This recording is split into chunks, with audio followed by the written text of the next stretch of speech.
The story begins at the Nam Diet Hotel, a towering skyscraper in the heart of the city. The building buzzed with a throng of guests and celebrities, their voices a symphony of excited chatter. There seemed to be more socialites than usual at tonight's gala, one woman remarked. Izuko, haven't you heard anything? I think even Ko On-Nian is supposed to be here. Her companion gasped. Really? He's the CEO of the W Corporation, the infamous Diamond King of Hua-Xia City. Meeting him would be an incredible opportunity. She lowered her voice, adding, and the most important thing is he's incredibly handsome. The first woman nodded eagerly. Exactly. If we're going to marry into wealth, we might as well choose someone as handsome as him. Don't you agree? Hee, of course. We absolutely can't miss this chance. Marrying him is practically like acquiring half of Hua-Xia City's fortune. But he doesn't even have a rumored girlfriend, the other woman mused. Maybe he likes men? Their fervent gossiping was abruptly interrupted by a woman who bumped into them as she passed. Hey, watch where you're going, you blind bat. The woman froze, stunned. Her friend, noticing her sudden silence, asked, What's wrong? Why are you so startled all of a sudden? It's her, she whispered.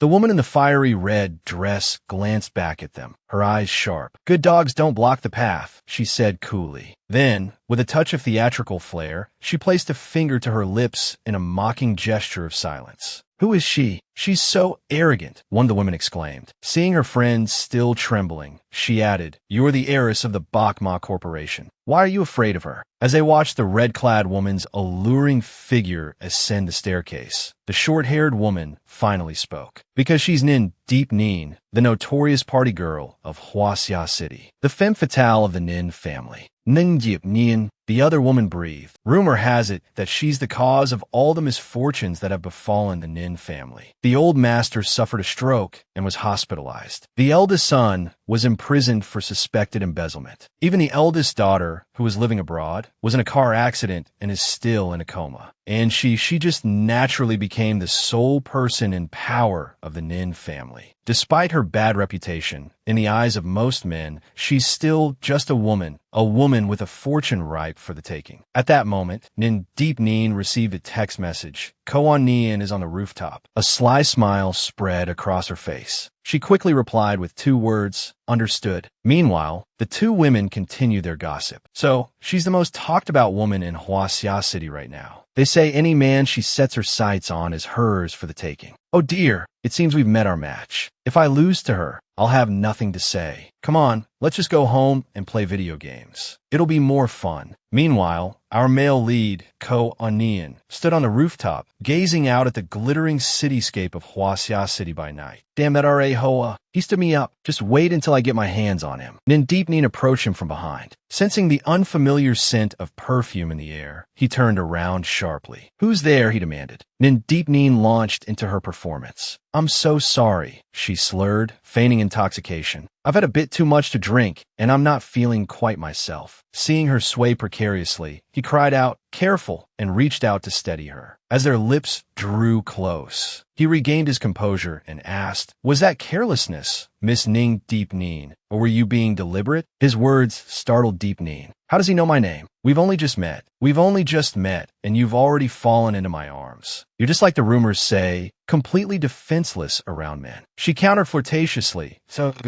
you also say we've just met, yet you know my name. Don't tell me you've secretly been admiring me from afar. Or perhaps, like other men, you just wanted to take advantage of me, and that's why you took the opportunity to kiss me just now. He retorted, like other men? When did I kiss you? Don't deny it. Our lips clearly touched just now. What's the difference between that and a kiss? Her words made him frown. He stepped closer, cupped her face in his hands, and then, with a domineering air, captured her lips in a kiss. Deep Nin froze, her eyes wide with shock. Why is he doing this? I thought he was a gentleman. Turns out he's just a rogue. CEO Gu, let me go, she exclaimed. He released her, a smirk playing on his lips. Miss Ning, this is what a kiss is. I hope you won't be confused in the future. Deep Ning glared at him, fuming. He's even more audacious than I thought, but I need his help to save the Ning Corporation. This isn't going according to plan, but I have to keep going. Feigning tears, she whimpered. That was my first kiss. The rumor that the aloof CEO Gu avoided women like the plague made his sudden kiss all the more shocking. Someone nearby gasped in surprise. between the notorious socialite, the third miss of the Ning family, and the untouchable diamond bachelor of Huaxia City. Who do you think people will believe? She forced a laugh. I was just joking. Don't take it seriously. We're adults. Who cares about a first kiss? It's not like it was our first night. I do, he countered. My first night is quite precious. To avoid unwanted attention, I have guards posted around the rooftop. I wonder how the notorious socialite managed to evade them to join me up here for some fresh air. Xing Er's information was correct. Guan Nian may seem frivolous, but he's cautious. Getting his help will be difficult. What should I do? He used a forced kiss to take control. Do I really have to resort to seduction? He leaned closer, his voice low. Ning Deep Nin, you wouldn't be trying to use some tired old trick like a honey trap to seduce me, would you? Her face paled. How could you suggest such a thing? He chuckled, enjoying her reaction. Perhaps I'm right. Just then, her phone rang, a welcome interruption. Excuse me, I need to take this call. She breathed a sigh of relief. Saved. The voice on the other end said, Miss Ning, it's Tan Tang. Let's meet. She frowned. Him again? He's been pestering me for years. Who stole my number? There's nothing left to say between us. Nin Deep Nin hissed, her voice low and menacing. If you, Qin Sheng, dare to call and harass me again, She didn't get to finish. Qin Sheng cut her off with a harsh laugh.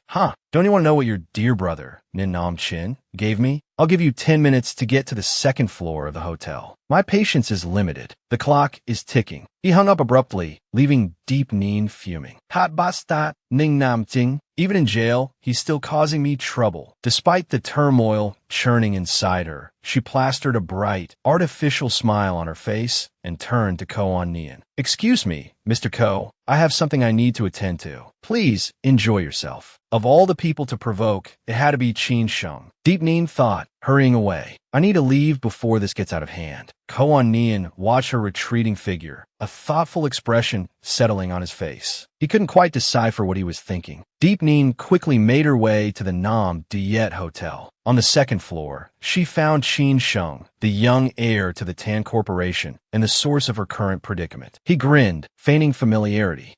Deep Nya, long time no see. Come, have a seat. A waiter poured her a cocktail. Sweet, not too sour, Qin Sheng instructed. Girls are always in a better mood after a sweet drink. Deep Nin fixed him with a steely gaze. Cut the charade, Qin Sheng. My patience is wearing thin. Tell me, what did Nin Nam Chin give you? He chuckled, a predatory glint in his eyes. Deep Nin, why so impatient? Your brother is the CEO of Nin Corporation now. Surely you understand the nature of business negotiations. It's all about the exchange, isn't it? Just tell me what you want, Qin Sheng. Stop beating around the bush. Now, is that any way to ask for a favor? At least have a couple of drinks with me. Then we can talk. Otherwise, I might get bored and send certain documents to the tax authorities or perhaps the Commerce Bureau. That wouldn't be good, would it, my dear Deep Nin? Deep Nin stared at the cocktail, her mind racing. Nin Corporation was already in enough chaos. She couldn't afford any more complications. Qin Sheng pressed her. Miss Nin, please, indulge me. Show me your sincerity. With a sigh of resignation, she picked up the glass and drained it in one gulp. I'll play along for now. I need to figure out what Qin Sheng is after.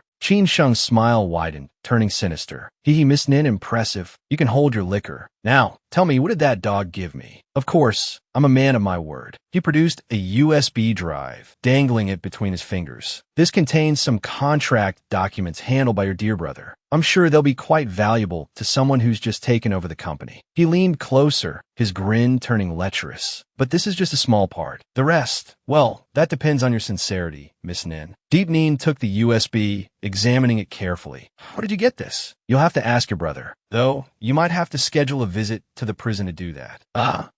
Your brother is quite the character. I've never met anyone so foolish. Then Deep Nin glanced sideways at Qin Sheng. What's the other item? She asked bluntly. And what are the terms of the deal? Just say it. I don't believe you'd be kind enough to just hand it over to me. Qin Sheng leaned in closer, his expression arrogant. Of course there's a price, he purred. You deliberately used your reputation as a notorious party girl to distract the public, to keep everyone from noticing Ning Corp's crisis. Before Nin Nam Chin was imprisoned, he not only illegally raised capital, but also embezzled funds, causing a break in the capital chain. Currently, you desperately need a large sum of money for financing. Am I right? Why don't you sleep with me? I'm very generous with women. Seeing his blatant proposition, Deep Neen stood up abruptly, wary. Mr. Chin, please show some respect to Miss Nin. He chuckled. Do you think you have any other options? So what? She retorted. At the very least, I wouldn't choose someone like you. Ha ha, he laughed. May I ask, who else can help you? What Qin Sheng wants, always gets. Time is almost up, isn't it? He slowly rose to his feet. A prickle of unease ran down Deep Neen's spine. Something felt wrong. A sense of danger crept over her. What's happening? I'm so dizzy, she murmured, clutching the edge of the table for support. So hot. Did he drug me? She swayed, her voice barely a whisper. Qin Sheng, did you drug me? You bastard. Qin Sheng's voice dripped with malice. A transaction should always involve a little sincerity, Nin Deep Neen. I've never put this much effort into a woman before. If you don't appreciate it, then I don't need to be patient any longer. I'll make you beg for mercy, he promised, his eyes glinting. I'm quite looking forward to your performance in bed. Deep Neen's vision blurred. I'm so dizzy. Someone please help me. Qin Sheng snapped his fingers at his men. Take her upstairs. I need to take this call. Yes, sir, one of them replied. Deep Neen's body burned as if on fire. She gasped for breath. Nin Deep Neen, wake up. Hey, can you hear me? Struggling to open her eyes, she saw Ko on Nian standing before her. How is he here? She wondered. She reached out and touched his face. Is this a hallucination? I'm so hot. It's so uncomfortable. Help me, she pleaded. The close proximity of her body sent a flush creeping up Ko on Nian's neck. I'll take you to the hospital, he offered. A wave of heat washed over Deep Neen. Damn it, I can't control my body anymore. She turned and straddled him. No, Ko on Nian, I need you to help me now. Even if it's a hallucination, it's better than facing that bastard Qin Sheng. Presented with such a tempting offer, Ko on Nian, though inwardly salivating, feigned composure. Nin Deep Neen, what are you doing? Her response was a look of pure seduction. Blushing, she stammered, I want to play Tetris with you.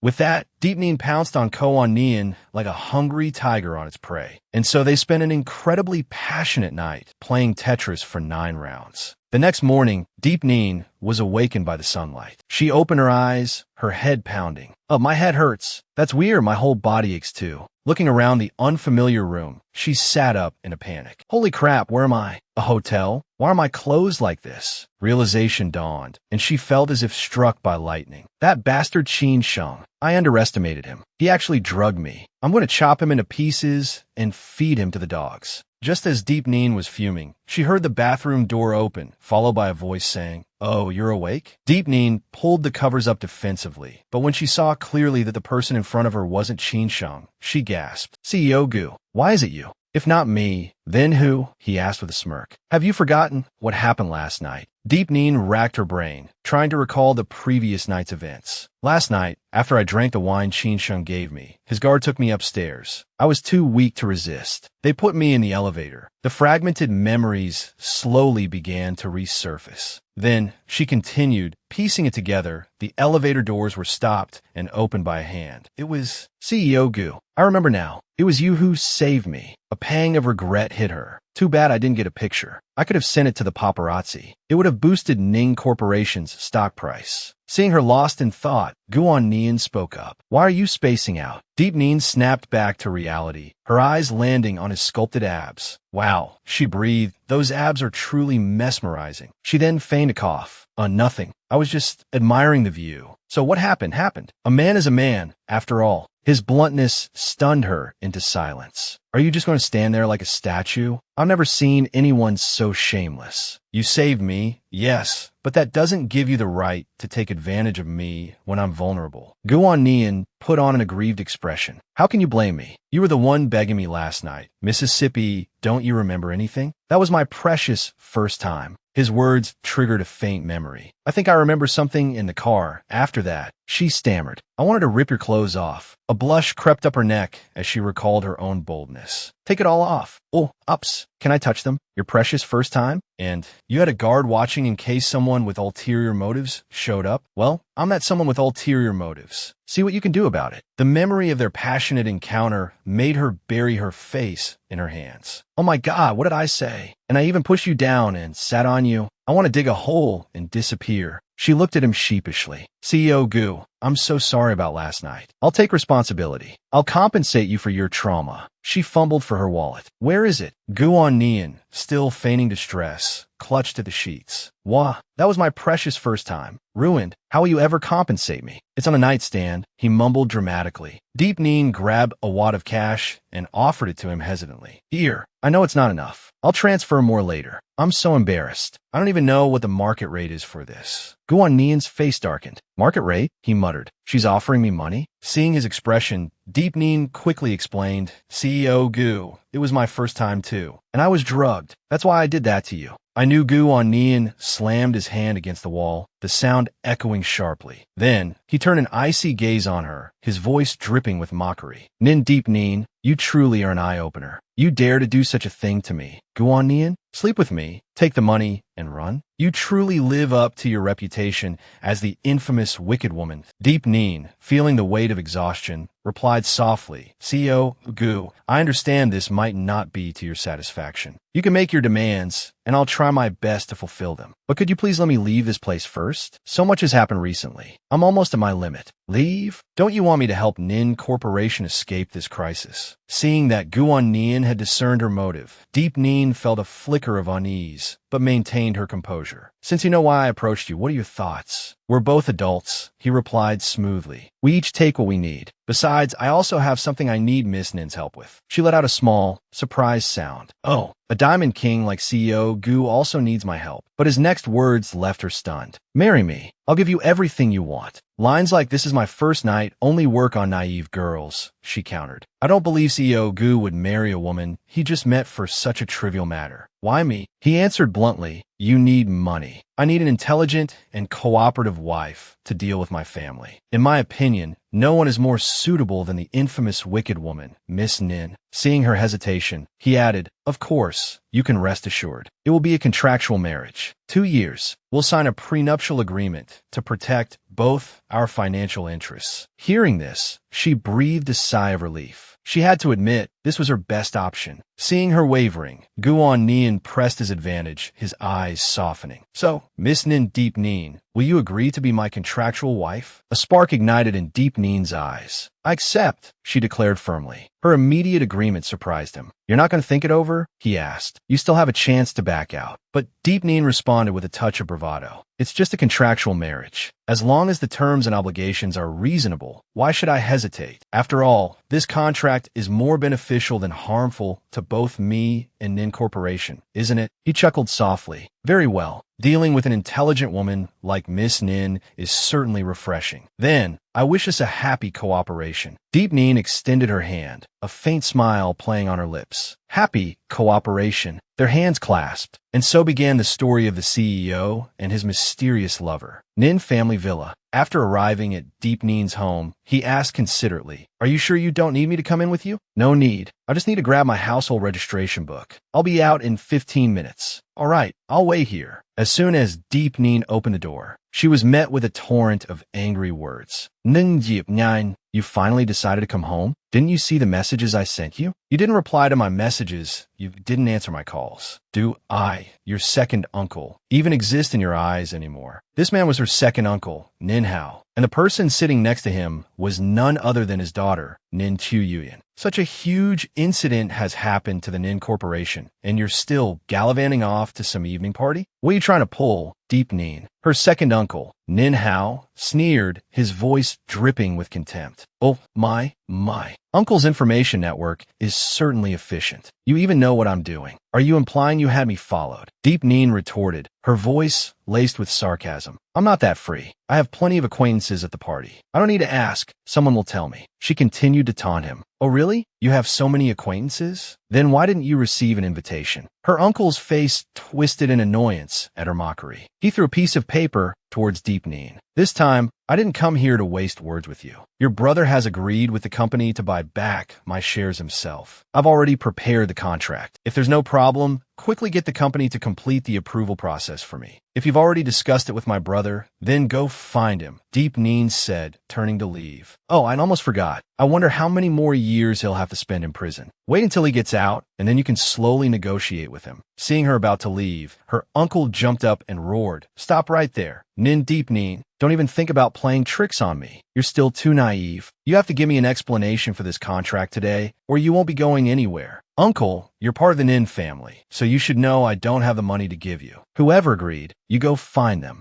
Nin Chuyin, her cousin, chimed in, "Oh, come on, cousin. You say you don't have money, but you go out and enjoy yourself every day. Isn't that a bit self-contradictory? Besides, isn't all the money from the Nin Corporation in the hands of your branch of the family? When the two branches were first established, we also contributed money and effort. So it's only natural for us to take back what belongs to us." "That sounds nice," Deep Neen said, glancing at the father and daughter. Her voice hardened. "But over the years, you've repeatedly engaged in shady dealings, signing secret contracts with outsiders and lining your own pockets, haven't you? If grandfather hadn't discovered it in time and sold off several Nin Corporation projects at a loss to cover the taxes, you would have been in jail with my brother long ago. Grandfather, out of respect for family, gave you shares and a monthly allowance. All of this was given to you freely. If you want to sell your Nin Corporation shares, go find a buyer yourself. The company doesn't have the money." Her second uncle, enraged, pointed a finger at her and yelled, "You ungrateful wretch! A lowly member of the family like you dares to lecture me? You've grown some nerve." Nin Chuyin put on a pitiful expression, clinging to her father's arm. "My sister finally has an engagement with the second young master of the Zhongtan Corporation. She needs a large dowry. We're taking the money to maintain the Nin family's face." She whined, "Dad, with the meager dowry you've prepared for me, the Zhang family will definitely bully me. I don't want to end up like my cousin, unable to get married." He immediately soothed his precious daughter. All right. Daddy will definitely marry you off in style. Don't worry. If you can't reach the high branches, don't try to climb. Even if you dream of becoming a phoenix perched high in a tree, you should take a look at yourself first. You're mistaking river driftwood for gold at the bottom. I have things to do today. I don't have time to play act with you too. Please leave. I won't see you out." He lunged forward and grabbed her arm tightly. "You're not going anywhere, Nin Deep Neen. Have I been too lenient with you? I told you, you're not leaving until you resolve this contract issue for me." She struggled against his grip. "Let go of me. Cousin, truthfully, my marriage to young Master Jiang is beneficial for Ning Corp, isn't it? You're not jealous that I'm marrying him, are you? Young Master Jiang spoils me so much now. With just a word or two from me, who knows, he might even lend you some money." Deep Neen, summoning all her strength, angrily flung her second uncle's hand away. "Nin Chuyin," she seethed, "me agreeing to marry him is my business. That Jiang Tsang, the second young master of the Jiang Corporation, is nothing but a playboy. Who knows how many starlets he's keeping outside. He throws away trash like it's nothing, and only you people treat him like a treasure.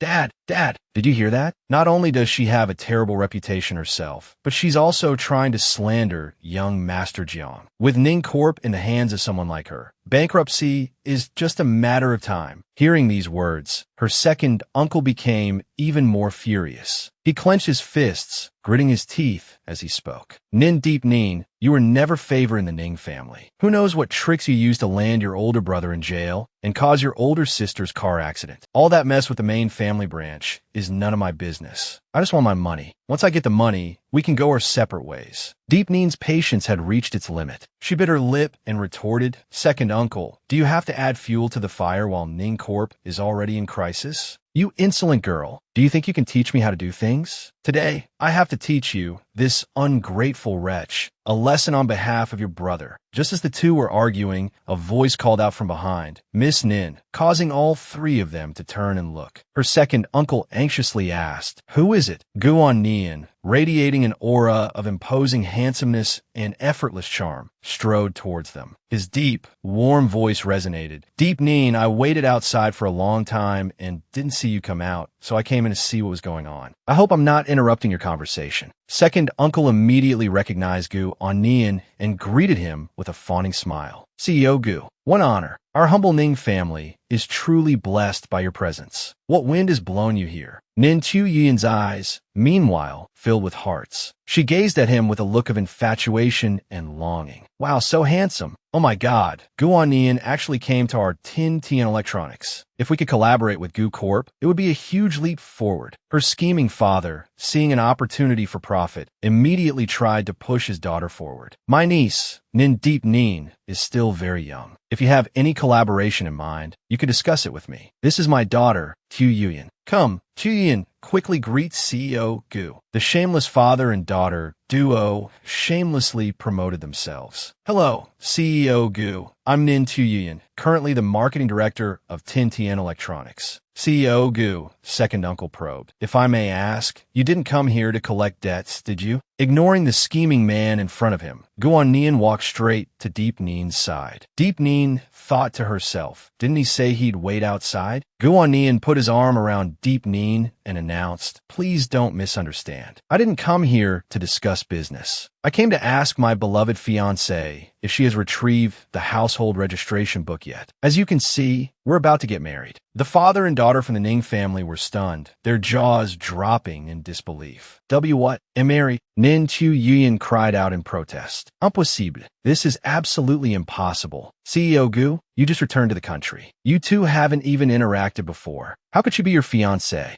Guan Nian threw a bucket of cold water on her hopes. Are you implying that I'm lying on Deep Nin's behalf? Tell me, what benefit would I gain from doing so? Tu Yin was speechless, unable to utter a single word. Nin Hao realized his daughter's blunder, thinking to himself, Tu Yin, you silly girl, how could you be so careless at such a crucial moment? If Guan Nian truly becomes the Nin family's son-in-law, do we even need to worry about wealth and prosperity? It'll practically fall into our laps. He then forced a laugh, attempting to smooth things over. CEO Gu, you misunderstand. Grasping the importance of Guan Nian, Nin Hao quickly stopped his daughter and said disingenuously, Deep Nin has never mentioned their relationship to the family before. Guan Nian, with an Oscar-worthy performance, looked at Deep Nin with feigned reproach. We're about to get married, and you're still keeping it a secret from your family? Am I really that petty? Deep Nin, sweating bullets, played along. No, it's not that. I didn't want to hide it from anyone. Inwardly, she fumed. This Guan Nian, a wolf in sheep's clothing, pretending to be an innocent little puppy. It's sickening.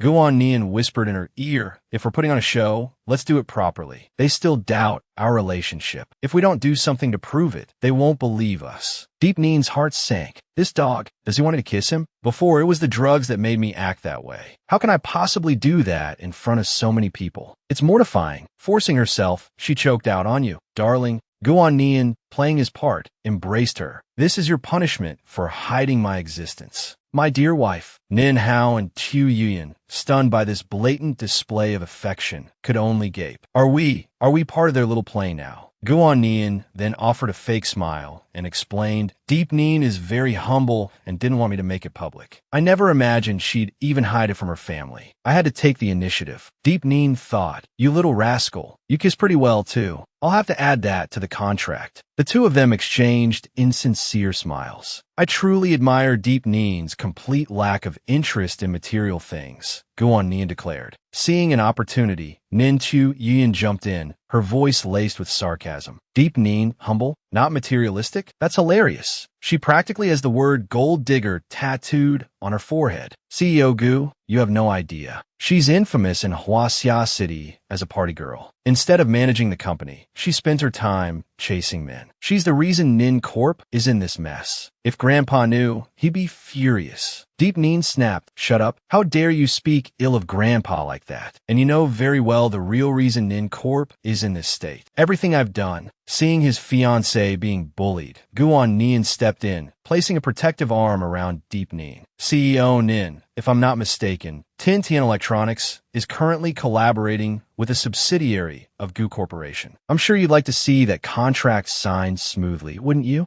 Deep Nin is about to become Mrs. Gu. She's a kind soul and sincerely wishes you continued success in your career. Nin Hao's face lit up. Yes, of course. We're all family. Why this strange atmosphere? He thought. Guan Nian even knows about such a small collaboration. It seems he's serious about becoming my son-in-law. Unconvinced, Tu Yin scoffed. Her kind? You're joking. CEO Gu, don't be fooled by her. I'm superior to her in both looks and figure. She's nothing but a vicious social climber. It's true, Nin Hao fumed inwardly. You don't fear a strong opponent. You fear a teammate whose head is full of shit. This girl, Deep Nin, with her incessant prattling, was ruining everything. Desperate to salvage the situation, he slapped his own daughter, Nin Tu Yuan, hard across the face. Shut your mouth, he roared. Who do you think you are, talking to your elder sister like that? Have I taught you nothing about family loyalty and respect? We're supposed to support each other. He seethed internally, recognizing his own hypocrisy. Profit was clearly paramount. Family was merely an afterthought. Nin Tu-Yuan, clutching her stinging cheek, was unrepentant. Who wants to be family with such a useless person? She retorted. I feel unlucky to be related to her. I'm engaged to young Master Jiang, and you never defend me like this. You're my father. What gives Deep Nin the right to be protected by everyone? Nin Chu-Yuan, I said shut up. Nin Hao thundered, delivering another stinging slap. Remember, Deep Nin is your older sister. Keep your mouth clean. One more word, and I won't show you any fatherly leniency. Now, I'll get out of here. Nin Tu-Yuan trembled, her face darkening with rage. Father, you're hitting me and chasing me away because of that despicable girl? How could you do this to me? I've had enough. With that, she stormed off, leaving Nin Hao to offer a strained laugh to Guan Nian. I apologize for this embarrassing display, CEO Gu. It's my fault for not disciplining her properly. I'll deal with her later. Please excuse us. Of course, Mr. Nin. Take care. Once Deep Nin had composed herself, she watched the direction her uncle and cousin had gone, analyzing the situation. Nin Tu-Yuan's mention of her grandfather had almost pushed her over the edge. A confrontation with her uncle now could have jeopardized the Nin Corporation. Thankfully, Guan Nian's presence had prevented things from escalating, but she knew there was no such thing as a one-sided cost. She went to her office to gather her belongings. Holding a photo of her parents and grandfather, a wave of emotion washed over her. Guan Nian had asked her to pretend to be his fiancée. She was the one benefiting most from this charade. What could she do to help him in return? Lost in thought, she spoke aloud. I'm almost done packing. Just a few more clothes and we can go. You really don't need to pack, Guan Nian offered. We can just buy new things. Deep Nin sighed. I still need to pack. I'm not that rich. Ninjas aren't what they used to be. As she packed, her sketchbook slipped and fell to the floor. Guan Nian quickly picked it up. You dropped this, he said, glancing at the pages. I didn't know you could draw. What's on the back here? Deep Nin, her face flushing crimson, snatched the book back. Don't look, she stammered, mortified. Give me my sketchbook back. In the ensuing struggle, she lost her balance and fell right onto him in a most compromising position. Oh, she gasped. I'm so sorry. I'll get up right away. Guan Nian teased. So, my fiancé, you're quite forward, aren't you? If I said it was an accident, would you believe me? She retorted. You might be overestimating your own charm, he countered, a playful glint in his eyes. As she tried to get up, he noticed the scrape on her knee. Wait, he said, gently taking her leg. Your knee is bleeding. Let me see how bad it is, Guan Nian said, his voice low. For the first time since regaining her senses, Deep Nin found herself this close to him, her face flushing crimson. This was the first time she'd been so near to Guan Nian while fully aware of it. His hands were large, their warmth radiating against her skin, just like last night. Stop it, she thought, her mind racing. What am I even thinking? She quickly made an excuse to stand. It's just a scratch. We should get going, or the Civil Affairs Bureau will close. Inwardly, Deep Nin was mortified. How embarrassing. Why'd I have to fall like that? It's like I was trying to seduce him. Calm down. I need to stay calm. He followed behind her, offering a teasing compliment. The drawing has spirit. It just doesn't capture my devastating handsomeness and charisma. His words sent a fresh wave of heat through her. Damn it, he actually looked at it. He held up the fake photo, his amusement evident. So, to get close to me, you even drew up a battle plan? Retreat, 36 strategies, and running is the best. Deep Nin practically fled the scene, her mind screaming. Epic fail. He saw my drawing. They both got into the car and headed towards the Civil Affairs Bureau. Once inside the car, she voiced her confusion. I've been wondering for the past 2 days, you sought me out to pretend to be your wife. No matter how you look at it, I'm the one who benefits more. Why me? Wouldn't it be more advantageous to find an heiress from a wealthy family? Deep Nin probed.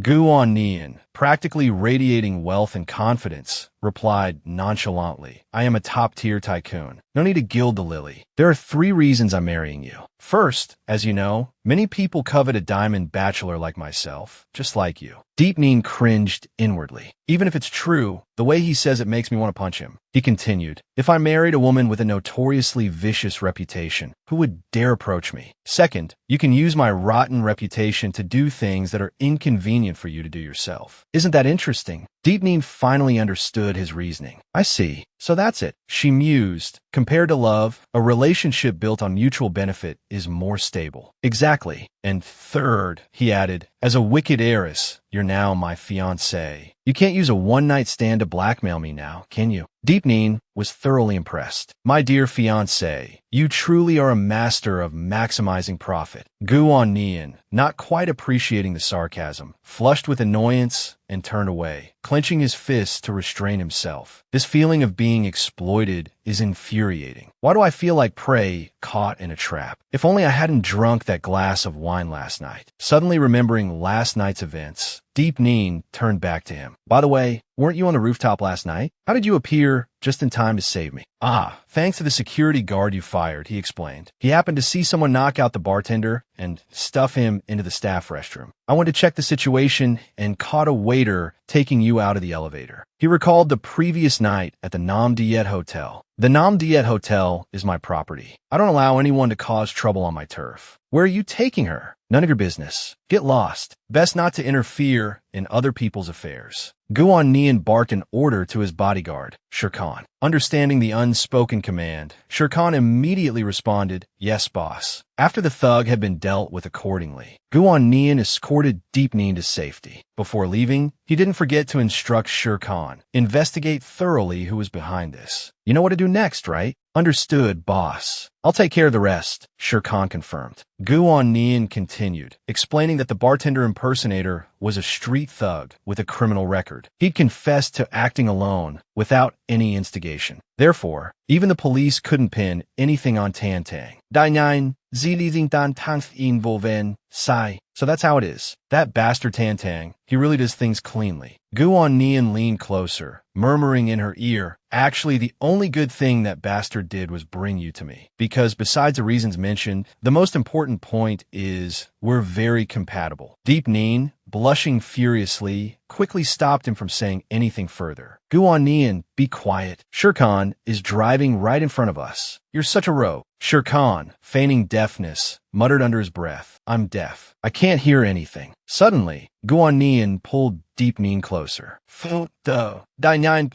Hey, Guan Nai, what the hell are you doing? I'm warning you, don't go too far. He teased. My fiancé, it seems your memory isn't very good. I was the victim yesterday. After all, I was the one who was taken advantage of. Deep Neen, too embarrassed to retort, stammered. Oh. He pressed his advantage, suggesting, if you feel like you're benefiting quite a bit from this contract, how about we add another clause? Performing marital duties at least once a week. Deep Neen immediately put some distance between them. I refuse. CEO Gu, so renowned, unexpectedly turns out to be such a smooth talker. Guan Nian was taken aback by her words. Truly, you can't judge a book by its cover. From now on, I definitely have to keep my distance from you. At that moment, a childhood memory surfaced in his mind. A little girl had said something similar. You're a total scoundrel. I want to stay away from you. It dawned on him that the little girl was none other than Deep Neen. He looked at her with affection, thinking to himself, it's so good that you haven't changed a bit. They arrived at the Civil Affairs Bureau. The official seal stamped on their marriage contract, signaling the beginning of a new chapter in their lives. Congratulations to the two of you. May you be together forever, united in heart and mind. It's true, Deep Neen thought. Although absurd, Guan Nian and I are officially husband and wife from this day forward. A contractual marriage based on mutual benefit. Neither of them realized that their every move had been captured by a camera, not a single frame missed. The man, a mama's boy sent by Guan Nian's stepmother, had photographed them leaving the Civil Affairs Bureau. Looking at the pictures on his camera, he chuckled. If my wife sees these photos, she'll be so scared she'll immediately fly back home. But just sending these pictures to my wife would be such a waste. I have to make good use of them. And so, he posted the pictures online. The next day, at the Tan family residence, the internet was flooded with pictures of Guan Nian and Deep Neen. Tan Tang seethed as he read the news. Then Deep Neen had gotten married. She'd shared a drink with him one moment and seduced Guan Nian the next. And now, the marriage certificate was out in the open. He flung his phone across the room in a rage. Damn her. How dare she play me like this? Does she have a death wish? The unfortunate television, caught in the crossfire of Tan Tang's fury, shattered into pieces. His face was a mask of jealous rage. Don't think you can escape me by clinging to Guan Nian. Let me tell you, the Nin Corporation is already sinking in quicksand with no hope of recovery. Nin Deep Neen, you can't escape my grasp. You will be my plaything, and mine alone.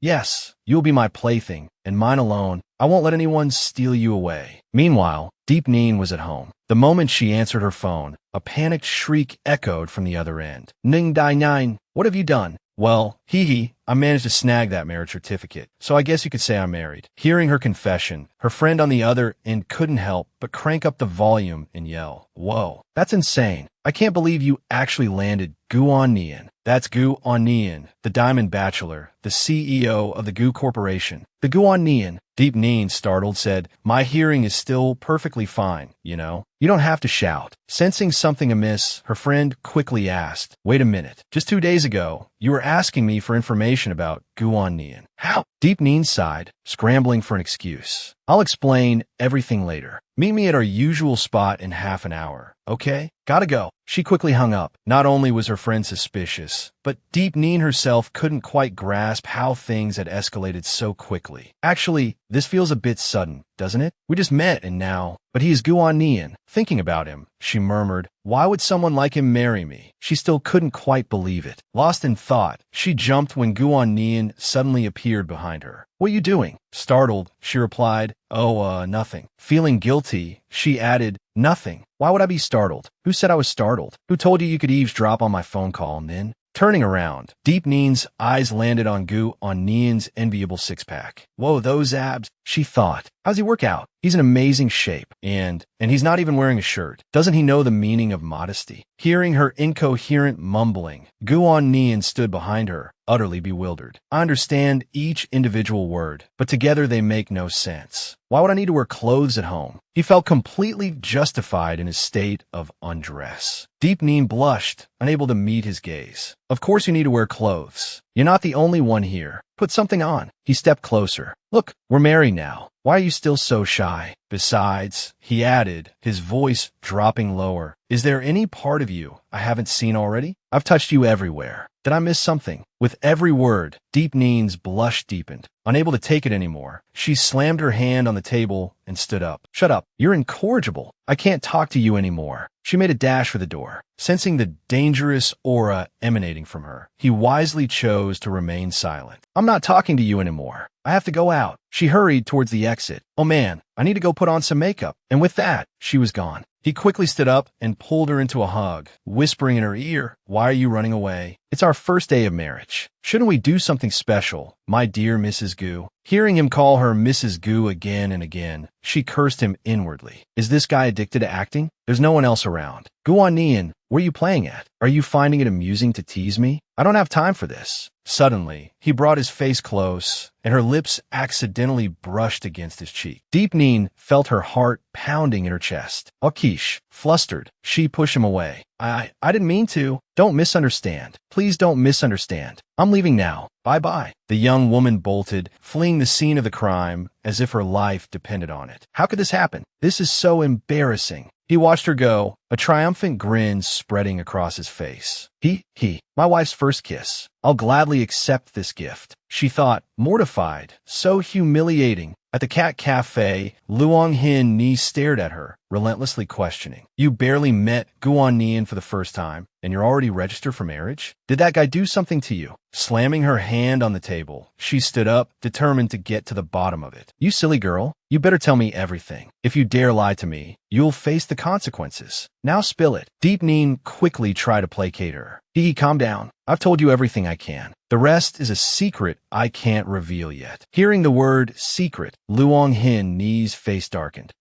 We have secrets now. Tell me, what am I to you?" Seeing her friend's imposing, tiger-like stance, Deep Neen quickly flattered her. "You're my kindest, prettiest, best friend. Don't be angry, Hin Ni." Putting on a pitiful expression, Deep Neen pleaded, "I'll tell you when the time is right. Please don't ask me today, okay?" Seeing her friend's pathetic look, Hin Ni relented. "Honestly, I can't stay mad at you. Fine, I won't ask anymore. But if you need any help, you have to tell me, okay?" Deep Neen beamed. "Okay, you're the best, Hin Ni." Just then, a couple walked in and stared at them. The man, Zhang Kan, the second young master of the Zhongtong Corporation, said to Nin Tuyin, "Look, isn't that your cousin? The wretch got you beaten up." Puffing out his chest, Zhang Kan continued, "Come on, let me take care of this for you." Well, if it isn't my social climbing cousin. What a coincidence. What are you doing here? I thought you just got married today. Shouldn't you be on your honeymoon with CEO Gu?" You're quite independent, aren't you, cousin? Deep Neen looked at them, silently debating whether or not to retaliate against her cousin. Unlike me, Nin Chuyin simpered, clinging to Zhang Kan's arm. I couldn't bear to be away from young Master Zhang for even a day. Zhang Kan chimed in. Isn't it obvious, Tu Yuyan? CEO Gu and your cousin are just playing around. When he gets bored, he'll dump her. Young Master Zhang, don't say that. It makes me blush. Nin Chu Yuyan giggled. Deep Neen thought. Nin Chu Yuyan, you better watch yourself. Stop with the snide remarks. Sister Hin Nin, I'm doing just fine. But I heard your stepmother is trying to marry you off. Is she afraid you'll fight for the inheritance with your brother? You should be careful. Don't let her sell you off to some random guy. Imagine being married to some poor devil. How pathetic would that be?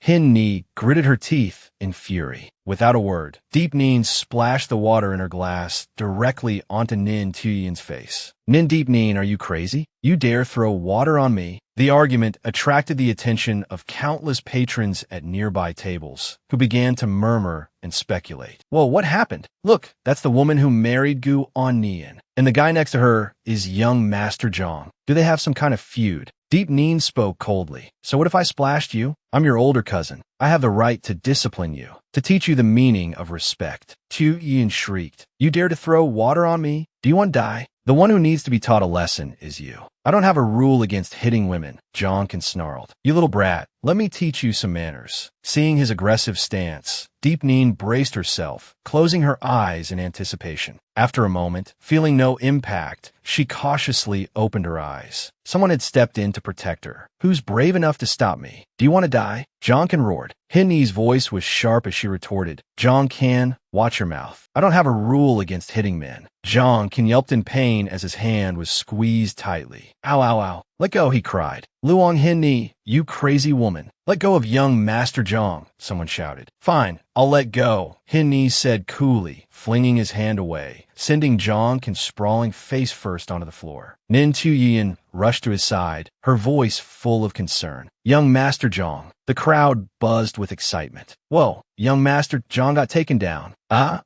Quick, take a picture. That girl is seriously awesome. Tu Yin helped him up, anxiously asking, Young Master Zhang, are you all right? Zhang Kan, his face burning with humiliation, snapped, Get away from me. Hin Ni stepped in front of Deep Neen, her voice a low growl. Want to hit my friend? You'll have to go through me first. A hushed whisper went through the crowd. FYI, Hin Ni is the provincial champion in Wing Chun, you guys. No wonder she's so cool. Deep Neen's eyes shone with admiration for a friend. Hin Ni was truly a force to be reckoned with. She repeated her question, her voice unwavering. Want to hit my friend? You'll have to go through me first. A sudden silence fell over the room. Zhang Kan, stung by the humiliation, lashed out. So what if you hit me? Did you ask my dad first? You stupid woman. Who do you think you are? He scrambled to his feet, his voice rising to a shriek. Not even my dad has ever hit me. Hin Ni and Deep Neen exchanged bewildered glances.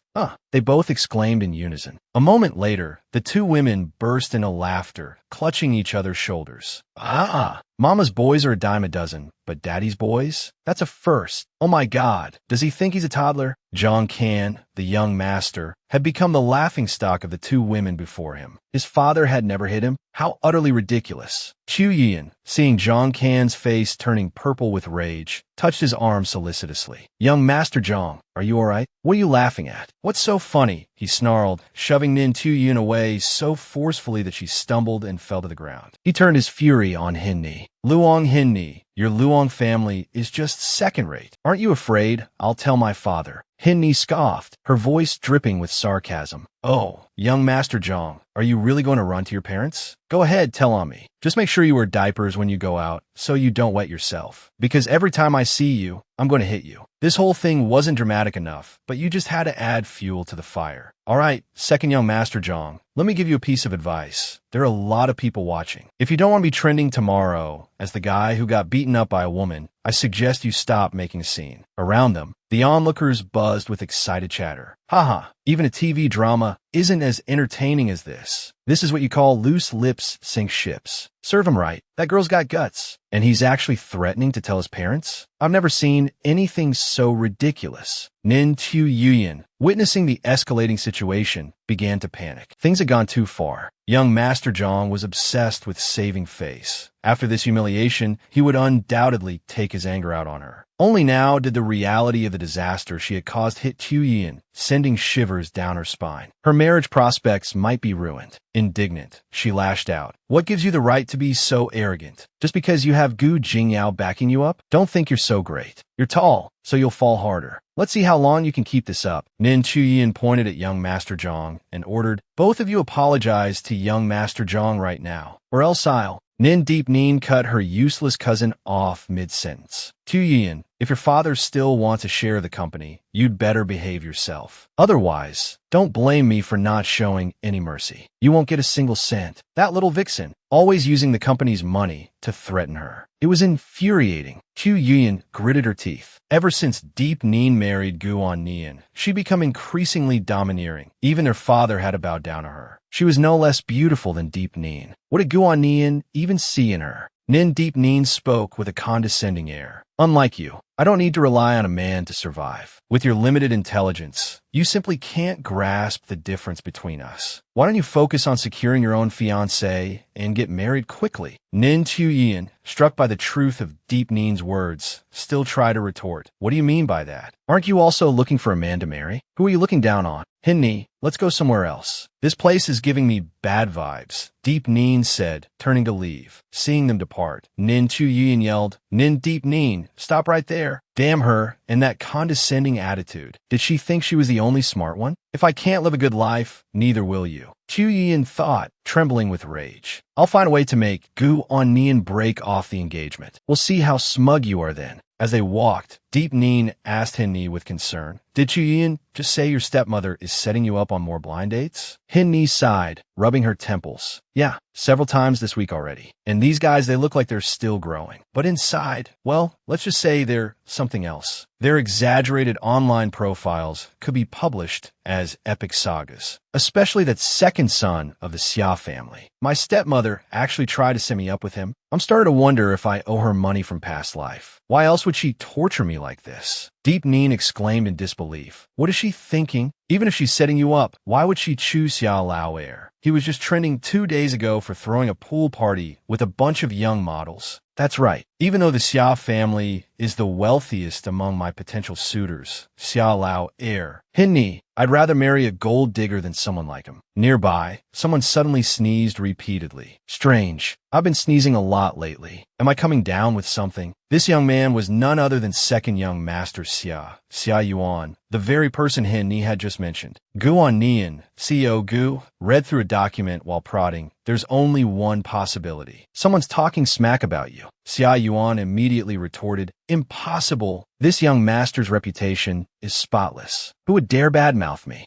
Guan Nian quipped, Let me remind you, someone changes girlfriends faster than they change clothes. Xia Yuan took off his glasses. Those girls think they're after my money. I'm after their bodies. We're all adults. We break up amicably. Xia Yuan was a true playboy. Even Guan Nian was rendered speechless. Anyway, back to business. This is information on the Ning Corporation. You just need to invest in their Xiangjiang hotel venture. Xia Yuan asked with a curious smile. Oh, why don't you invest yourself? CEO Gu explained. She just married me. If I transfer funds from the Gu Corporation to the Ning Corporation, how will she ever gain a foothold in the Gu family? Oh, didn't you tell her it was just a fling? And now you're this serious? Looks like a 1,000-year-old iron tree has finally bloomed. What kind of woman could tame you? You've piqued my curiosity about her. Instead of gossiping about me, you should save your energy to figure out how to deal with your grandfather. Isn't he always wanting to go watch naked chicks every 3 days? Just hope he doesn't catch you with your pants down. Xia Yuan leaned back in his chair and sighed. Don't remind me. My older brother is capable, but ambitious. Why don't they pressure him to have kids? I'm not the heir to the Xia family. Why are they always on my case? Xia Yuan suddenly sat up, an idea sparking in his eyes. I know. I'll just do what you did. A fake marriage to shut the old man up. As for having kids, I'll just say I'm sterile. They can't exactly drag me to the hospital for a checkup, can they? Seeing Xia Yuan like this, even the composed Gu Nian couldn't help but sigh. You'd throw away your pride just to avoid having kids? You're insane. What's pride worth compared to freedom and beautiful women who can make me happy? As they were talking, Gu Nian's phone rang. Seeing him hesitate to answer, Xia Yuan asked, "Why aren't you answering?" Gu Nian hesitated. "It's her, old Madame Lu, you know. I bet she heard about the marriage. Even though she's abroad, she'll probably drop everything and fly back. I'm in trouble this time." "Hello, mother. What is it?" A barrage of questions came from the other end. "Is the news true, Nian? Did you really get married?" "Yes. How could you do this without discussing it with me? I am worried sick." "Well, please reassure Grandma. I can explain everything to her in person. Your mother and I will be back this weekend. Bring your wife to the old house then. Since the marriage was so rushed, we need to discuss the wedding properly." "Yes, all right. I'll see you then. Goodbye." He tossed his phone onto the table with a groan. Xia Yuan, ever the gossip, gloated. "I knew it. Old Madame Lu asking you to bring your wife back can't be a good sign. It's probably going to be a complete disaster. Hopefully, she'll be a little creative and not pull the same old tricks." Xia Yuan continued. "You're used to it, so you don't bother strategizing, but can Deep Ning handle old Madame Lu? Don't let her end up crying her eyes out." Hearing his wife mentioned, CEO Gu smiled. "I think you're worrying too much, Xia Yuan. Just crying and whining isn't the solution, obviously. Besides, with me here, no one can bully her. Look at the time. It's getting late." He stood up, put on his jacket, and started ushering his guest out. "It's getting late. I promised Deep Ning I'd pick her up at 6 before the meeting. Naturally, I have to go now." Xia Yuan, looking like a forlorn puppy, whimpered, "No way. You're just going to ditch me like this? Gu Nian, you heartless dog. I'm helping you invest a significant amount of money, you know." Gu Nai Sai In Wali. Looking at this scene, he wondered who was the real dog here. "Don't think just because you're married now you can kick me to the curb. I'm definitely going to be a third wheel today." Seeing Xia Yuan's escalating tantrum, he finally spoke up. "Xia Yuan, stop acting crazy." Xia Yuan, fueled by the attention, continued his dramatic display. "You're calling me crazy? Well, I'll be crazy if you don't take me with you. You can forget about going anywhere today. It's just 2 minutes off the highway. And yes, I brought a tag-along." Gu Nian muttered. "A tag-along? With me being crazy, I'm at most a light bulb." He called out, "Hello? Hello. Sorry to keep you waiting. Everything's fine. My friend just left, and you arrived right on time. This is the tag-along? I thought you had a secret child you wanted to introduce me to." He's so old-fashioned, he could be my father." Xia Yuan cut in. "I knew it." He quickly approached. "Miss Nin, hello. I'm Gu Nian's childhood friend, Xia Yuan." Xia,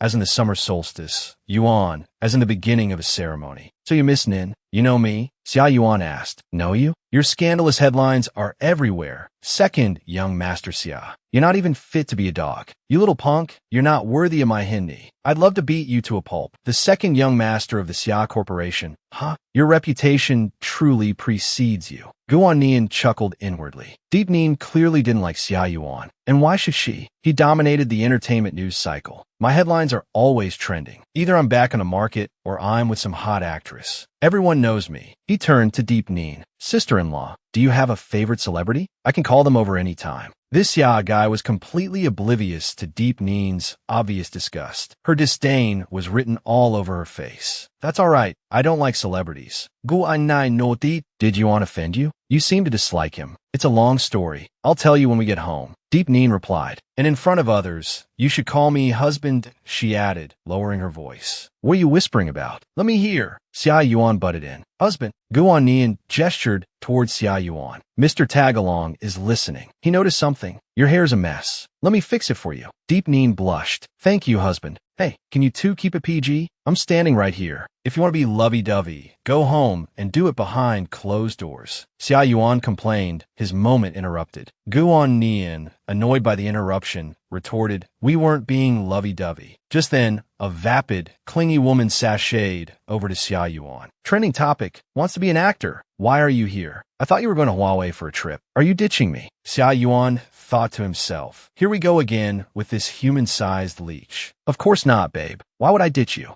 After the last party, you said you wanted to introduce me to the boss of Alwa Entertainment. Are you still planning on that?" Hinni asked, a hint of playful challenge in her voice. Of course, Xia Yuan replied smoothly, a touch of forced laughter in his tone. "I've just been a little busy lately, haha." People are even saying that old Madame Lu is arranging blind dates for you. Could be true. Heartbreaking, isn't it? Ha! Hinni feigned sympathy. Well, yes, Xia Yuan admitted. I've heard those rumors too. News travels fast. I have something to do today. Let's make it another day. Hinni pressed. Another day? When exactly? You're not going to brush me off again, are you? Once you're married, you won't have any opportunities to hang out with me anymore, she continued, her voice laced with mock concern. How could that be? Xia Yuan scoffed. Nin Deep Nin, observing the exchange, muttered under her breath. A leopard can't change its spots. Louder, she added, even if you go on blind dates, you'll never settle down with just one person. Xia Yuan, catching her words, turned to her. Nin Deep Nin, he said, a glint of amusement in his eyes. Are you suggesting I'm already thinking about cheating before I'm even married? And who knows which poor heiress will be unlucky enough to be set up with me? I should just stick with partying with this lovely lady here. Don't ruin any more innocent lives. What's going on here? Guan Nian asked, entering the scene. I don't understand. Who is this beautiful lady? Though he didn't know Chu Yuyan, he acknowledged her point. Have I offended sister-in-law somehow? He asked, turning to Deep Nin. Oh, so she's your sister-in-law? Xia Yuan said, feigning surprise. Xia Yuan, you should listen to sister-in-law, he continued, nudging him playfully. Go have fun with her. Guan Nian, understanding the reason for his wife's dislike of Xia Yuan, intervened. Don't cause any more trouble, he said to Deep Nin. I can't handle any more drama. Sister-in-law, is there some misunderstanding? We can talk it out, Xia Yuan said smoothly. He turned to Guan Nian. Gu, why don't you persuade your wife for me? Deep Nin, however, was resolute. Husband, she said, it looks like Xia Yuan can't leave right now. Let's not stand here like awkward third wheels. Xia Yuan exclaimed. You two can't leave. Who's going to take me home? My grandfather confiscated my car and froze my accounts to force me to go on these blind dates. Guan Nian, resigned, said, a wife's orders are absolute. Take care. As Xia Yuan turned back, he grumbled, Guan Nian, you bastard, you useless, love-struck fool. You didn't even care. He turned to Deep Nin. So, where are we going now that they've left? Deep Nin retorted, Xia Yuan, you're asking me? Who should I ask? Damn that Guan Nian, ditching his friend for a girl. So, you and Xia Yuan are good friends? Deep Nin asked, a hint of surprise in her voice. Well, the Gu and Xiao families are two of the biggest powerhouses in H City. It's only natural that we know each other, she mused. I suppose you see him as one of those wildflowers out there? She added, with a touch of sarcasm. Are you this angry because of Xia Yuan's blind date? Yes, Deep Nin admitted. She's my close friend, Hin Ni. I'll get straight to the point. I don't want their blind date to be successful. Guan Nian responded casually. Is that all? Deep Nin, taken aback by his nonchalant tone, exclaimed, What do you mean is that all? Hin Ni's situation at home is already difficult. If that rich playboy sets his sights on her, her stepmother will definitely force her to marry him. Hin Ni's life will be ruined. Ah, Yuan, that kid really is unreliable, Guan Nian conceded. But this blind date was arranged by the Xia family patriarch himself. It won't be easy to stop it, unless you offer me something tempting. I'm a businessman, after all. I only help if it benefits me. Seeing a chance to potentially extricate herself from her unwanted marriage, Deep Nin's eyes lit up. What kind of offer? She asked eagerly. For example, Guan Nian began, a mischievous glint in his eyes. Those things newlyweds are supposed to do. Dainyan, isapata, zito, guainai. Can you be serious for once? All right,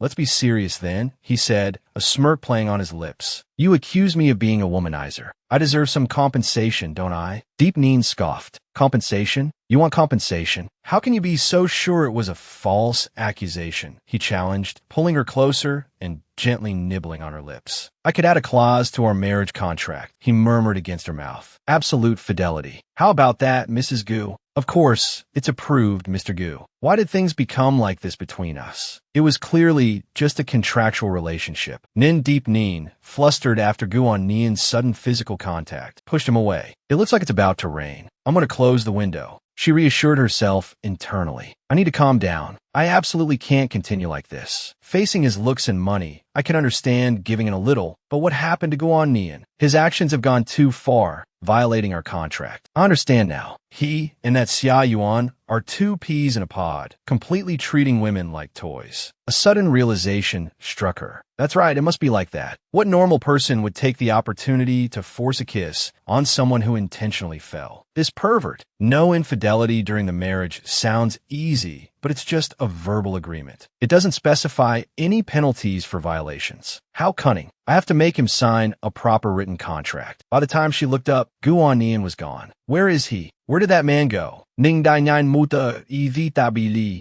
Guan. He wasn't in the bedroom. How can he leave without a word? Forget it. It's good that he's not here. Time to eat, shower, and relax. Such a big house, and it's all mine. After showering, I could get into bed and watch a movie. Pure bliss. That super luxurious bathroom. Here I come. Guan, she yelped. It was pitch black. He was crouched in a corner, looking utterly unlike himself. What are you doing here? You scare me to death. He closed the door, shrinking back into the small space, a stark contrast to his usual demeanor. Nin was taken aback. What's wrong? He's completely different than usual. Something's not right. Guan, what's the matter? Is it still thundering outside? He asked. It probably is. It's raining heavily out there. The sky. How much longer will it rain? So, Guan was afraid of thunder. How would I know? I'll check the weather forecast later. Are you alright? Your complexion is terrible. Are you feeling unwell? I'm fine. Guan seemed to relax. Maybe I should take your temperature. I'll get you a thermometer. Suddenly, he pulled her into an embrace, seeking comfort. Guan, what are you doing? I'm warning you. If you violate our contract again, I can refuse to comply. I won't do anything to you. Just let me hold you for a moment. Just a little while, and I'll be okay. It was because of the thunder. She shouldn't agitate him right now. The great CEO is afraid of thunder. Nin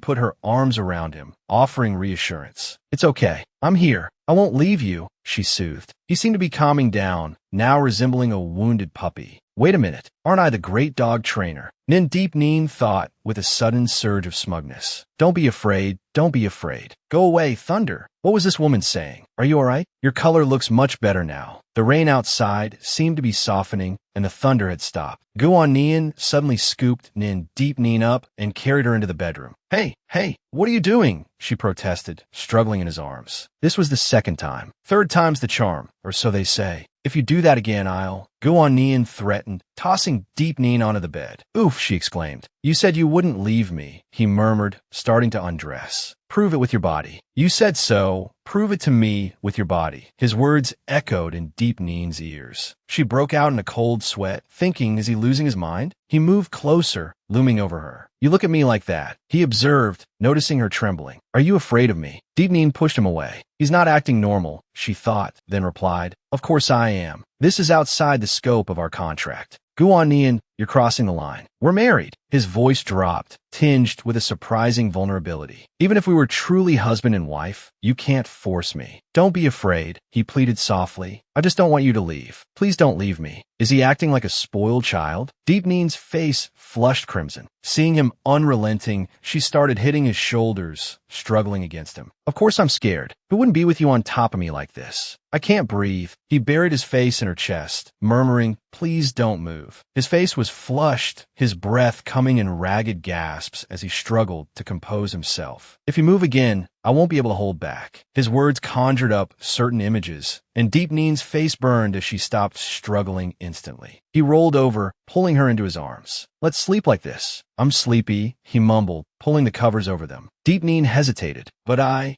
don't feel comfortable. Guan resorted to classic lines. I told you, I'm just holding you. I won't do anything. Inhaling her scent seemed to calm his earlier turmoil. I don't want to be alone in this weather, he confessed. Please, he begged. Nin was astonished to feel the man, renowned in the business world, trembling against her. He's trembling? She relented. Just holding then. Absolutely no funny business. He held her tightly, showing no sign of letting go. The perfect Guan actually has a vulnerable side, she mused. He's afraid of thunder and hates the rain, just like a child. And so they both drifted off to sleep. The next morning, Nin woke to sunlight streaming through the window. She opened her eyes to find Guan staring at her. Awake already? You're drooling all over the place. Indignant, she turned away, retorting, Humph, who's drooling? I most certainly am not. He was probably staring at me all night, she thought. What a creep. Wait a minute. Something felt wrong. Guan Nian, where are my clothes? Why am I wearing pajamas? He stood up, stretching, and sighed. My back is killing me. You don't remember anything, do you? Deep Nien was bewildered. Remember what? Don't tell me. Did I sleep with him? Guan Nian recalled the previous night with a grimace. Last night, you kept complaining about the heat and kicking me. I'm dying of heat. You even kicked me hard enough to make me see stars. Then you suddenly demanded I undress you. Good heavens, what have I done? You're just looking for an excuse, she muttered, convinced it was the heater making her feel so flustered. But even so, you can't just. He leaned closer, his gaze fixed on her, a teasing glint in his eyes. Can't what? He prodded. Flustered, Deep Nien stammered. Can't. Help me change my clothes. Guan Nian tilted her chin up, a smirk playing on his lips. Oh, is that so? But if I hadn't helped you change, you'd be stark naked right now. Mortified by his brazenness, she clapped a hand over his mouth. Shut up. Erase that memory, or I'll terminate our contract right now. Her indignant pout only seemed to amuse him further. He chuckled, a low, rumbling sound. All right, I won't tease you anymore. He kissed her hand, his voice softening. Despite the minor hiccup, I slept very well last night. If you agree to continue playing the role of my body pillow, I'll invest another 100 million into Ning Corporation. What do you say? The lure of such a substantial sum was hard to resist. Deep Nien wavered, her mind racing. 100, she murmured, as if trying to grasp the enormity of the offer. Suddenly it clicked. 100. Her eyes lit up, practically glittering with dollar signs. 100 million? What's there to think about? I accept. Don't you dare go back on your word. Let's get this agreement in writing right now. He chuckled softly, watching her practically vibrate with excitement as she circled him, showering him with praise. Who doesn't love money? Now relax. Let me give you a massage to ease those tense muscles. He complimented her. Your massage technique isn't bad. Better than those fancy spas. She preened. Of course, my massage skills are professional. If you're satisfied, perhaps you'd like to add on the full massage package? 50 million for a whole year, including body pillow duties. 100 million plus 50 million. That's a steal. She gasped. Can I call on you anytime? Naturally, he purred. A mischievous glint entered Guan Nian's eyes. Well then, he said, scooping her up into his arms. Let's head to the bathroom. Hey, don't get any ideas. I'm in a proper massage, she protested. He raised an eyebrow. Oh, there are improper massages? Perhaps you could demonstrate. Deep Nien struggled in his arms. What kind of proper massage involves this position? Put me down. As you wish, he said. He loosened his grip, and fearing a fall, she yelped, her arms tightening around his neck. Deep Nien's face flushed crimson. You were really going to drop me? She accused. Happy wife, happy life, he replied smoothly. Mrs. Gu said, put me down, so naturally I obeyed. Don't blame me if you wouldn't let go. She glared at his smug expression, fuming inwardly. That devil, his pitiful act last night, was all a ploy to gain her sympathy. How could she have fallen for it? He carried her to the bathroom, continuing his teasing. We have to go to Venha Old Town this afternoon, so I need to shower quickly. Last night, you wore me out so much I'm drenched in sweat. You'll have to give me another massage, especially on my lower back, where you kicked me. His words sent a fresh wave of heat to her cheeks. Stop saying things that can be misinterpreted. He chuckled. What's there to be embarrassed about? I'm just stating facts. Mr. Gu, she said firmly, I think we need to clarify the terms of our contract. Don't you think many of your actions have violated it? Not at all, Ms. Ning. Perhaps you'd like to review the clauses? He replied, starting to undress. Deep Nien watched in bewildered horror as he continued, seemingly oblivious to her discomfort. What are you doing? She stammered. Taking a shower, obviously. And undressing makes it easier for you to massage me. The muscles rippled across his torso, catching the light. She turned her head away, embarrassed, muttering, touching is massaging. Deep Nien, don't be seduced by his looks. After her pep talk, she stood up, intending to leave. Yeah, right, she mumbled, another easily misunderstood statement. I just can't speak properly around him. I don't want this 50 million anymore. But you still have to pay me for being your body pillow. A back rub is worth 50 million. I guarantee I won't do anything to you. You really don't want it. The phrase 50 million kept repeating, prompting Deep Nien to cover her ears. This is truly a whisper from the devil, she thought. Shut up. A person of integrity cannot be swayed by money. Deep Nien fiercely clung to her life motto. But CEO Gu continued his tempting offer. 50 million in cash, and I'll cover the taxes. Deep Nien felt incredibly annoyed. Internally, she wavered. That's 50 million. Nin Deep Nin silently lamented. Nin family, how are we going to repay our debts? Finally, for the sake of her family, she took the plunge. Turning back, she said sternly, Guan Nian, get in the bathtub. I'll be right there. The sound of running water continued. Are you ready yet, my dear wife? Your client has been waiting for a long time. Coming right up. Nin Deep Nin, masseuse number 000 at your service. If you're not satisfied with my massage, I'll deduct your pay. Oh, this guy. She clenched her fists, suppressing her anger. You dare deduct my pay? I'll show you what so good it hurts really means. Guan Nian stopped teasing her and switched to a more serious tone. You don't need to be nervous about going home tonight. My grandmother seems strict, but she won't give you a hard time. You should watch out for my stepmother, though. She appears gentle, but she's not as simple as she seems. I saw your interview with your mother on TV. You two with a perfect picture of a loving mother and son. Well, my mother's acting skills aren't bad. Anyway, I want you to be prepared for the worst-case scenario. She sighed wryly. Even the worst-case scenario can't be worse than my family situation right now. Noticing his gaze fixed on her, she hesitated for a moment before opening up. My second uncle's family, that's just the tip of the iceberg. Don't worry, we're married now. I won't let anyone bully you. Hearing his words, her heart pounded in her chest. A flicker of emotion sparked within her. But, don't you want to take a bath? Want to join me? The touching moment was abruptly interrupted. After a brief silence, she suddenly snapped back to reality. All right, I was wondering why you were being so nice. Turns out you were just waiting to trap me, and you said you wouldn't do anything. I've been waiting forever. Clearly, you're trying to lull me into a false sense of security, then spring your trap. You sly dog. I'm not doing this anymore. Goodbye. Suddenly, she lost her balance and nearly fell backward, but he quickly caught her. Careful. Are you all right? Though in pain, she retorted, I'm fine. Don't take this opportunity to touch me inappropriately. I can walk on my own. Ow, that hurts. Tears welled up in her eyes. I think I sprained my ankle. How unlucky. Every time I run into Guan Nian, I fall. Just a moment. I'll rub it for you. He touched the injured area, and Deep Nin cried out. Concerned, he asked, does it hurt a lot? It's okay. I'm fine. Nin Deep Nin said, embarrassed. Actually, I've been like this since I was little. I show my pain easily. It's quite embarrassing, isn't it?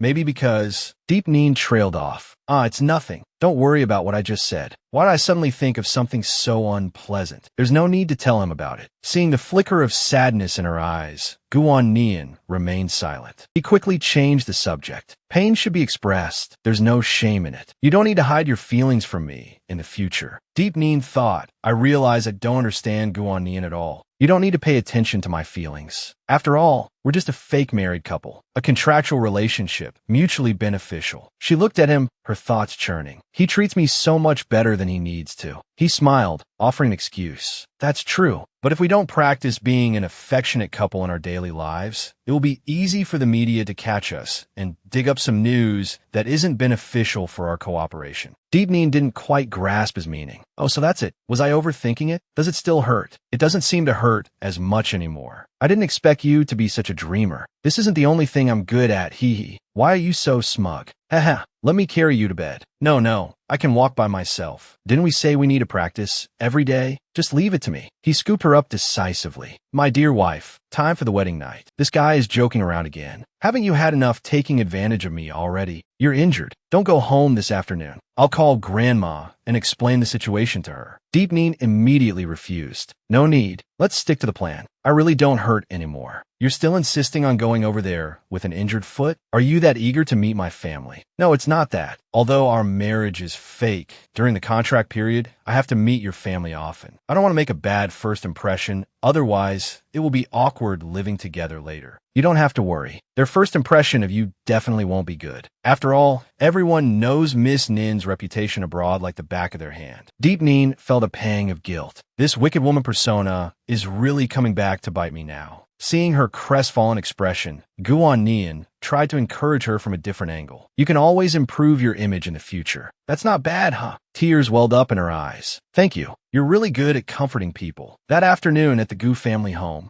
Lin Anxin was wailing dramatically. Why did Jing Yin Gij suddenly get married? I don't accept it. Even if Jing Yin Gij didn't choose me, he couldn't choose that person from Ningshi. Auntie, please persuade Jing Yin Gij. Ask him to reconsider, okay? Anxin, Annie knows you're upset. Lu Yun, the stepmother, offered words of comfort. But you also know that I'm only Jing Yin's stepmother. It pains me to see you all grown up and unhappy. Lin Anxin continued to sob. I know it's difficult, but she has a bad reputation. She's simply not worthy of Jing Yin Gij. Moreover, it's not good for the Gu family's image. A young man, lying down playing a game, lost and angrily snapped at Lin Anxin. Enough. I finally have a day off and want to play games. Your crying is annoying. Lu Yin scolded Yin Shi. How dare you speak to your elder like that? What do you mean, sister? It's clear she wants to be your brother's wife, but he's never shown any interest in her. She's always putting on a show. Lu Yun's face hardened. Yin Shi, go back to your study and do your homework. What kind of playing around is this? When your brother gets back tonight, I'll tell him to set you straight. Why does that boy always defy me? Before leaving, Yin Shi couldn't resist a few parting shots. Don't worry, Anxin, keep crying. Even if you cry your eyes out, my brother won't choose you. Why? Don't you know? Who would choose a scheming woman like you? Lu Yun snapped. Yin Shi, are you going or not? You're neither family nor friend, yet you're always at my house. I think you want to be my new daughter-in-law a little too much. You've got the wrong idea. How rude. Why would that boy say such a thing? Anxin, don't listen to her, Lu Yun soothed. Lin Anxin, feigning tears, put on an innocent act. It's okay. It's my fault. I'm just worried about Jing Yin being deceived. After all, we grew up together. Her gaze, sharp and unfriendly, landed on the young man. Go ahead, Yin Shi, try to outdo me. No one has ever dared to speak to me like that. If it weren't for Gu Jing Yin, do you think I'd care about a child born to a stepmother? Just then, a servant announced, Madam, young master is home. Yin Shi jumped up. Big brother, she thought. So this is the wicked woman who stole my Jing Yin. This couple is putting on quite a show. Observing Deep Nin's feigned elegance and composure, Yin Shi smirked inwardly, putting on airs. Everyone knows your reputation as a shrew. Yin Shi clung to her brother's arm, feigning affection. Oh, brother, I miss you so much. So enthusiastic. She must want something. Grandma said your grades have been good lately. Forget the reward. I want sister-in-law to play games with me. Her brother was an avid gamer, but Yin Shi's gaming skills were, to put it mildly, lacking. Her brother chuckled indulgently. It's okay. Let her help you improve. Go on. I'm going to see Grandma. I'll call you for dinner later. Resigned, Yin Shi agreed. Fine then. Lin Anxin approached Jing Yin. Brother Jing Yin, explain to me what's going on. She clung to his arm, staring pointedly at Deep Nin. Brother Jing Yin, who is she? Explain yourself, or I won't let you go. This little schemer is just like those girls in the dramas. Deep Nin felt a bead of sweat trickle down her temple. Gu Jing Yin was right. This is a banquet of vipers. I've barely walked in the door, and the main event has already begun. Anxin, I forgot to introduce you. This is your sister-in-law. What sister-in-law? I don't want one. Deep Nin seized the opportunity to showcase her acting skills. She beamed. Oh, what a sweet girl. Jing Yin never mentioned having such a lovely younger sister. Lin Anxin, separated from Jing Yin, fumed inwardly. This woman is doing this on purpose. I haven't even addressed her yet, and calling him my Jing Yin, shameless. Well, I've never heard of an older sister like you either, she retorted. Jing Yin gently disengaged from Lin Anxin, correcting her. She's not my older sister. She's my wife. Deep Nin and I are married. Brother Jing Yin. All right, I hope you two can get along. He turned to his mother. Mom, this is my wife, Nin Deep Nin. Hello, Annie. You can call me Mom. You two are married now. Yes, Mom. My father will be back in a few days. He's still dealing with some business matters. I'll tell him the good news personally when he returns. He pushed the scheming girl's hand away, not forgetting to correct her words. She's not my older sister, but my wife. Deep Nin and I are already married. Brother Jing Yin. All right, I hope you two can live happily together. He turned to his mother. Mom, this is my wife, Nin Deep Nin. Hello, Annie. You can call me Mom. You two are married now. Yes, Mom. My father will be back in a few days. He still has some matters to attend to outside. I'll personally tell him this good news when he returns. Lin Anxin's face darkened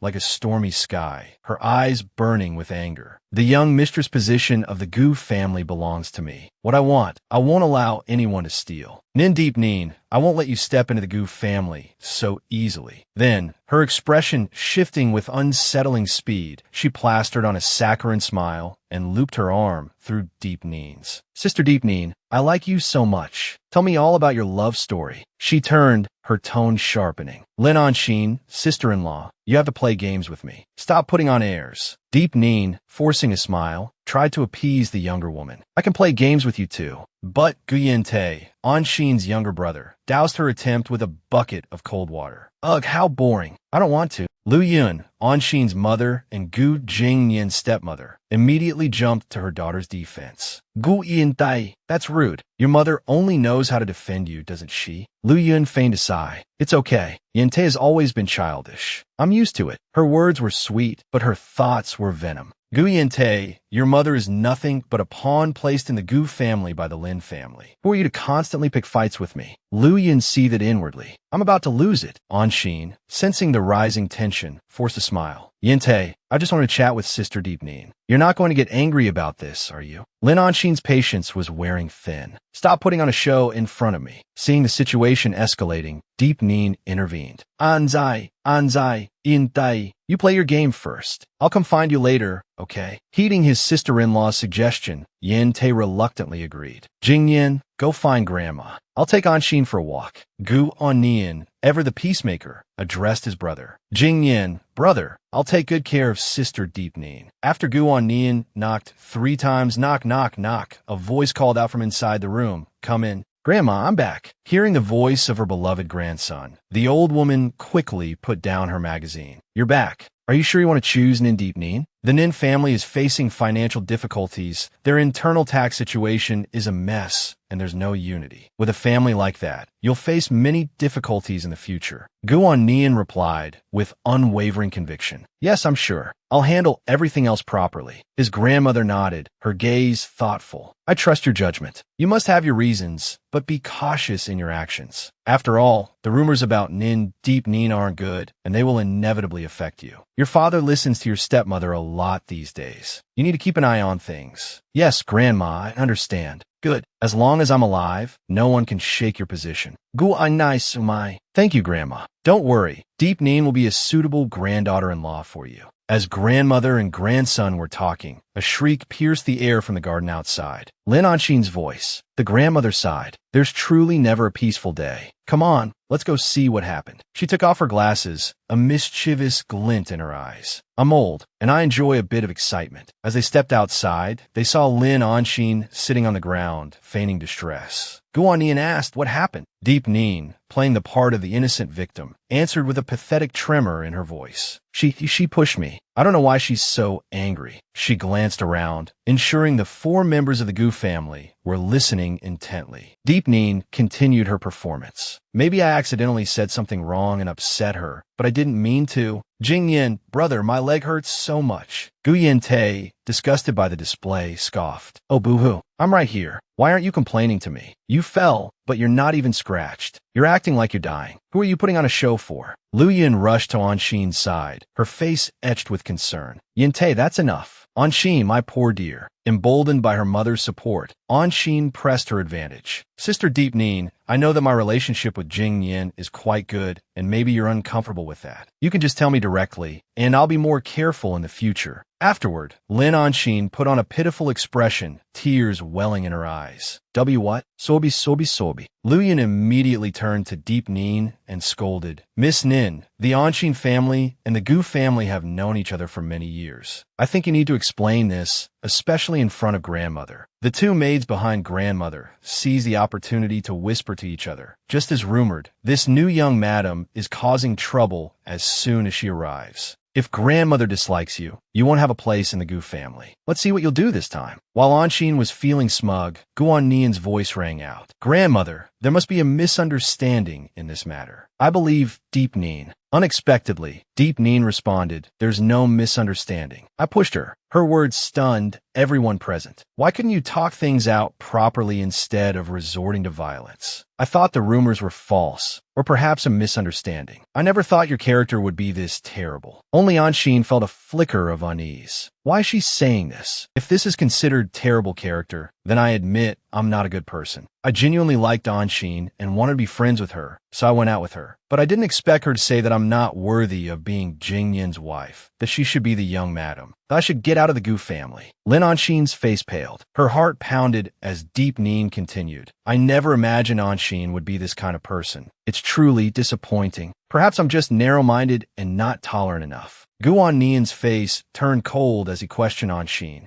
Did you really say that? Anshin, caught off guard, stammered, I didn't. Why would she push me otherwise? I can't admit I fell on purpose. Deep Neen, not want to back down, thought you want to put on a show? I'll play along. Anshin, you and Jing Yin grew up together. If there was something between you, you would have married long ago. Why would I be jealous? She pressed on. I pushed you because you said those things. Anshin retorted. That's not how it happened. Oh, it's not like that. Did Miss Lin just fall down on her own then? Jing Yin, don't blame her. She likes you. That's why she threatened me. It's okay, even if I'm wrong. If this gets out, it might damage the Lin family's reputation. Guan Nian seemed to understand. Playing along perfectly, he said, Anshin, this concerns the family's honor. I won't just listen to Deep Neen's side of the story. As long as you explain why she pushed you, grandmother, mother, and I will get justice for you. Anshin panicked. How did things turn out like this? It was wrong of me to push you. Jing Yin, please don't pressure her anymore. Why force her to admit in front of everyone that she wants to be the other woman? One last time, I apologize. I'm sorry for pushing you, but I hope you'll stop clinging to Jing Yin from now on. Being a mistress isn't something to be proud of. Lin Anshin trembled with rage. This wretched girl, how dare she keep attacking me like this? The situation was turning against her. Don't you dare call me a mistress. Nin Deep Neen, do you have any proof that I said those things? So, what proof do you have that I pushed you? You're just as wicked as the rumors say. You're the reason my grandfather collapsed from anger. He's still in a coma. Your older brother and sister have both suffered because of you. You're a thoroughly malicious woman. You said you only believe rumors and don't judge for yourself. It's a shame you're the heir to the Lin Corporation. I'm truly worried about Lin Corp's future. I angered your grandfather? Were you there? Did you see it with your own eyes? Or are you saying you heard with your own ears that I orchestrated the car accident that befell your sister, who lives so far away? As for your older brother, the law is vast and inescapable. His abuse of power and tax evasion will be exposed sooner or later. Stop making excuses. You're promiscuous and will marry anyone. You have no shame. Yin, she muttered. How can Lin Anshin lose her composure like this? So useless. She then chuckled softly. Miss Lin Anshin, everyone here has grown up hearing tales of the business world, and we've seen all sorts of people. Who doesn't know that the easiest way to ruin a girl is to spread rumors? You're a woman yourself, yet you resort to such despicable tactics. It's rather pathetic, she whispered. Poor Miss Anshin.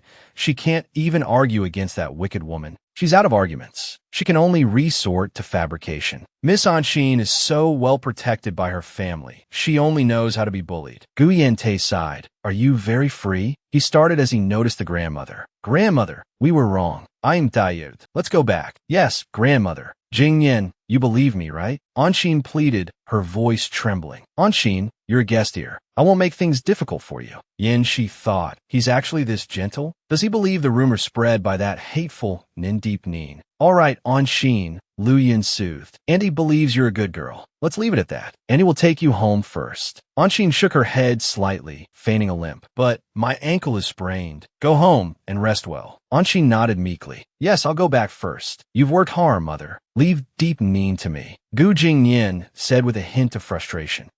He turned to Deep Neen, his voice cold. My apologies, Miss Nin. We cannot continue to entertain you. Anshin fumed inwardly. She dared to humiliate me in front of Jing Yin. Nin Deep Neen, just you wait. I won't let you off. Anshin, now that they're married, even if we want to do something, we have to take it slowly. Wait for your Uncle Gu to return. Auntie will definitely ask him to stand up for you. Lu Yin reassured her. Anshin sighed. If he could control Jing Yin, I would have married into the Gu family long ago. You put in a lot of effort to marry into the Gu family, Annie. Now, Lu Yin cut her off. Of course, I understand what benefits the Lin family will receive. My heart is with you. This situation can still be salvaged. Don't worry. Then I'll wait for your good news, Auntie. Go home and rest well, dear. Hello. Keep a close watch on in Deep Neen and Guan Nian for me. Report everything they do to me immediately. As for the money, you dare mention money? Last time, you spread the rumors without my consent. You should be grateful I'm not demanding a refund. Do a good job for me, and you won't be short of money. The voice on the other end of the line responded with enthusiasm. You're so generous, madam. Although Lin Anshin is foolish, she's easy to control. But that Nin Deep Neen, she's sharp-tongued and cunning. She's not easy to deal with. Keeping her in the Gu family will definitely ruin my plans. I have to find a way to get rid of her. Click looking left, looking right. This room is huge. Standing for so long. Are your feet all right? It's okay, my feet don't hurt anymore. Gu Jingyin, just now I treated Miss Lin like that and made her cry. You're not angry, are you? I was furious a long time ago. The Lin family is an important partner of the Gu family, and you pushed their young mistress. How should I punish you? This infuriating man is getting more and more skilled at embracing other women. Miss Lin is so delicate, I hadn't even touched her, and she fell. What could I do? As long as you don't withdraw your investment from the Nin Corporation project, you can punish me however you like. Come closer, then call me Gu Jingyin one more time. Deep Nin, you like to hear that, don't you? I was just teasing you. Don't push your luck. I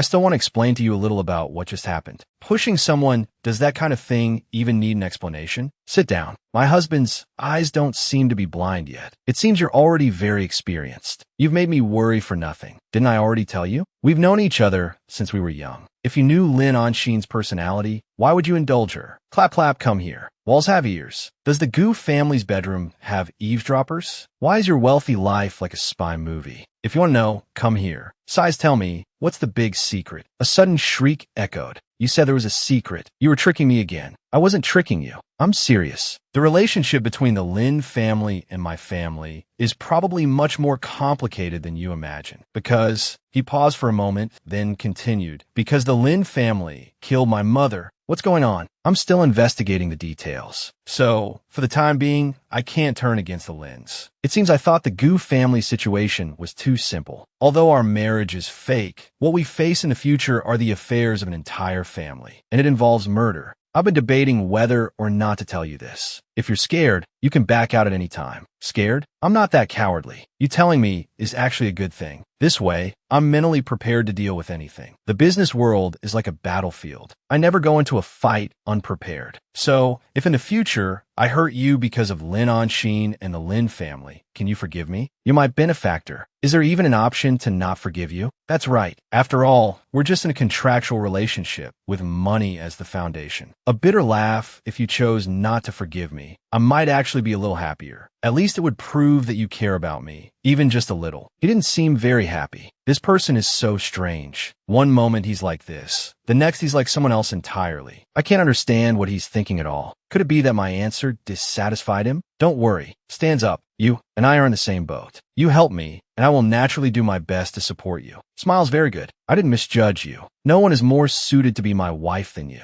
That goes without saying. With the danger level increasing, shouldn't our investment also increase a little? Oh ho, you really are a money grubber. Nothing more, nothing less. Knock knock knock, young master, young madam. In half an hour, please join the old master for dinner in the dining room on the first floor. Understood. You can go. At dinner tonight, my stepmother will definitely make things difficult for you. If you don't want to face her, I'll go tell her now that we can leave. Why should we leave? I'm taking your money. I have to work for you. Speaking of his stepmother, it's a bit suspicious. She's far too indulgent of Lin Anshin. There's no such thing as unconditional love in this world. The relationship between her and Lin Anshin is definitely not simple. But investigating this might require a bit of funding. Could I perhaps request an advance from Mr. Gu? Oh, I forgot. I should call you husband. We have to act like a loving couple now. Otherwise, my diligent husband will dock my pay. Understood, understood, husband. You can use my card for daily expenses. Spend as you please, honey. But leave the investigation to me. You absolutely mustn't get involved. It could be dangerous. Actually, I've had a hunch for a while now. That night, I was waiting for you on the rooftop. I knew you would come find me. Gu Jingyin, that rooftop meeting wasn't just a coincidence orchestrated by me, was it? I keep feeling like you knew me before, right? You intentionally let me approach you, sleep with you, and then had to pay me off? Don't joke around. Answer my question properly. Dinner's almost ready. Let's go to the dining room first. Gu Jingyin, did we really never meet before? Your question reminds me of childhood memory. Big brother, you have to leave? Yes, little Ning, don't forget me. Promise me you'll remember me. I swear I'll never forget big brother. Good, never forget. We did meet before, but why don't you remember? You clearly swore you'd always remember me. Perhaps when you remember who I am, you'll understand my feelings. Isn't Yanxi back yet? Yanxi's research team has been in meetings all day. We don't need to wait for him. Then let's eat first. Mother, about Anshin. Grandmother also knew that scheming stepmother would try something, so she told Lu Yun, while our family is eating, don't mention the affairs of outsiders. Anshin's matter ends here. But what if she goes back and tells Lin Anshin's father? What if she does? Lin Zhengtuang can hardly come here and question me. Surely the Gu family hasn't fallen so low that we have to worry about what they think. Mother, that's not what I meant. I'm just worried. All right, I understand. You're right. Even if Lin Anshin's father is upset with the Gu family, he'll have to swallow it. There's nothing to worry about. Compared to this, I have something more important to say. Miss Ning, although your marriage was rather hasty, the Gu family will certainly prepare a grand wedding for you. Hearing this, Deep Nin understood and replied, "Thank you, grandmother." Her smile was utterly perfect. The person I love is Jing Yin. I don't care about the wedding. As long as I can be with Jing Yin, I'm content. Jing Yin, Deep Nin, is truly someone who doesn't care about material things. Sometimes I don't know what to do with her. Congratulations, Miss Ning, on winning the Oscar for Best Actress. Life is like a play. It all depends on acting skills. Thank you. Thank you for the judge's recognition. Very good. Seeing you two happy makes me happy too. So, when are you two planning to give me a grandchild? Grandma, do you prefer a grandson or a granddaughter? Gu Jingyin's question made Deep Nin's face stiffen. Cool. It would be nice to have a granddaughter. Our family has too many boys. It's best to have 2 in 3 years. 2 in 3 years? We'll definitely try our best to complete the mission soon. Come on, wife. Come on, what? My friend, don't make promises you can't keep about this kind of thing. Come on, brother and sister-in-law. Do your best. I also want a niece. Good job, Jing Yin.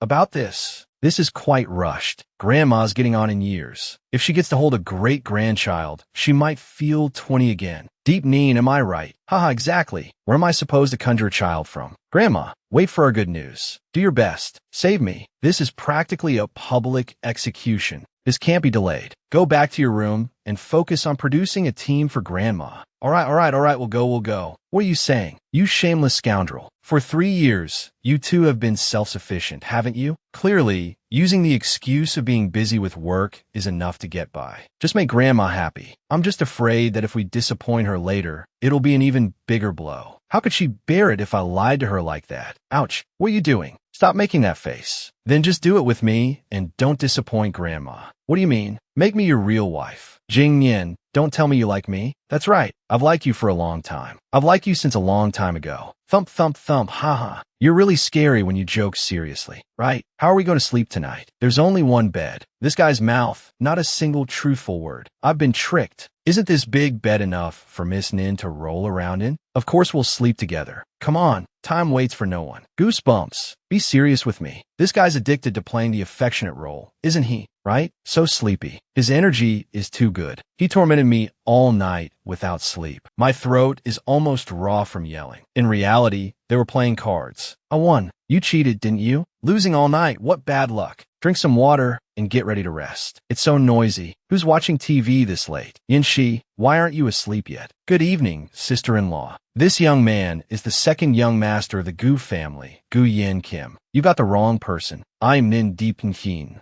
Oh, hello. I'm Gu Yin Kim, Jing Yin's younger brother. I thought he wasn't coming home tonight. This young man looks a lot like Gu Jing Yin, but he gives off a completely different vibe. The atmosphere became silent. Deep Nin silently cried for help. Save me. Save me. This is so awkward. Deep Nin coughed, then excused herself. I've finished my water. Well then, good night. Yin Kim then spoke. Sister-in-law, since you're his sister-in-law now, didn't he tell you? Why does this kid talk like that? He's not at all likable like Gu Jing Yin. What's the matter? Is the reason he hasn't found a girlfriend because he's too busy with work? Actually, it's because there's always been someone in his heart. Deep Nin felt a flicker of something within her. But that's all in the past. Sister-in-law, don't mind it. Guyen Kim smiled slyly. At least now, the person beside him is you. Why does this expression make me want to hit him? Why did you want to tell me this? That's because I wanted to see your expression after you found out. It's just as interesting as I imagined. More surprised than jealous. You don't seem to care about it at all. Nin Deep Nin was done playing along. Enough, Guyen Kim. This little act of yours isn't funny at all. Prior investigations into Gu Jingyan had mentioned his younger brother. At only 19, he'd already earned a PhD from MIT, declined a U.S. green card and a top-tier award, insisting on returning to their country. He'd been leading the core research at Gu Scientific Technologies, a subsidiary of the W Group. The significant breakthroughs Gu Scientific Technologies had made in the last 2 years were all thanks to this young engineer. This kind of person was called a genius, and geniuses were often a little eccentric. Are you crazy? What normal person would have this kind of thought process? So I'm really curious. Sister-in-law, you clearly don't like my brother. Why did you choose to marry him? Is it because Nin Corp is about to go bankrupt? Or is there some kind of deal between the two of you that everyone else is unaware of? Deep Nin was startled. This kid's guesses were a little too close to the truth. What is he trying to do? Guyen Kim, these are all your subjective speculations. Are they my subjective speculations? They seem pretty accurate, sister-in-law. Sleep well. It's better to stop provoking him, Deep Nin thought. With such a sharp gaze, the more I say, the more likely I am to slip up. It's best to keep my distance from him in the future. But this annoying brat's attitude is really infuriating. He's completely treating me like a monkey, teasing me to death. She suddenly froze. If Gu Jingyin had someone else in his heart, why would he marry her? Why would he say she was the most suitable person to be his wife and keep teasing her, saying he liked her? Why should I care who his white moonlight is? What does it have to do with me? It's just a contract marriage. She was incredibly annoyed. It's all because of that lunatic Guyen Kim. He's made me start overthinking things. Ugh, just wait until that huge sum of money arrives and Nin Corp is revived. Men are nothing more than something I can hold in the palm of my hand. Calm down, calm down. Just treat him like air. Though those sculpted abs are hard to ignore. Why is he taking so long? I've finished showering and I'm ready to sleep. I told you to wear clothes at home, she thought, irritated. Who are you showing off those tempting abs to? Why don't you go seduce your white moonlight? So annoying. I'm wearing clothes this time. Still angry? Gu Jingyin asked, showing off like that is inappropriate. Don't you know our story might have to be censored? It's my turn to shower now. Don't come in. He was fine just now. Why is he angry after just going to get a drink? Open the door. Deep Nin wondered. Did something happen downstairs? Guyen Kim, I'm done showering. Turn off the lights and let's sleep. The room was empty. Where is he? Nin Deep Nin, I need to talk to you. She suddenly wanted to avoid him. Can we talk tomorrow? I'm sleepy. Gu Jingyin stepped closer. Come here. Good night. He reached out. I just want to say one thing. You should only listen to me. Don't care what anyone else says. Understand? He seemed to have guessed that Guyen Kim had stirred up some trouble and was preemptively cautioning Deep Nin. You should only listen to me. Don't care what anyone else says. Understand? You're my benefactor at the Gu residence. Of course, I'll listen to you completely. Deep Nin stepped back. I'm not talking about that. Nin Deep Nin, actually Before he could finish, Deep Nin cut him off. All right, I'm really sleepy. Good night, she thought. He clearly has someone he likes. So why did he agree to this contract marriage with me? And why all these vague, ambiguous words? I really want to know the reason, but I can't bring myself to ask. What if I ask jokingly? Something like, hey, I heard you have a white moonlight. Or should I seriously ask, do you still have feeling for that person?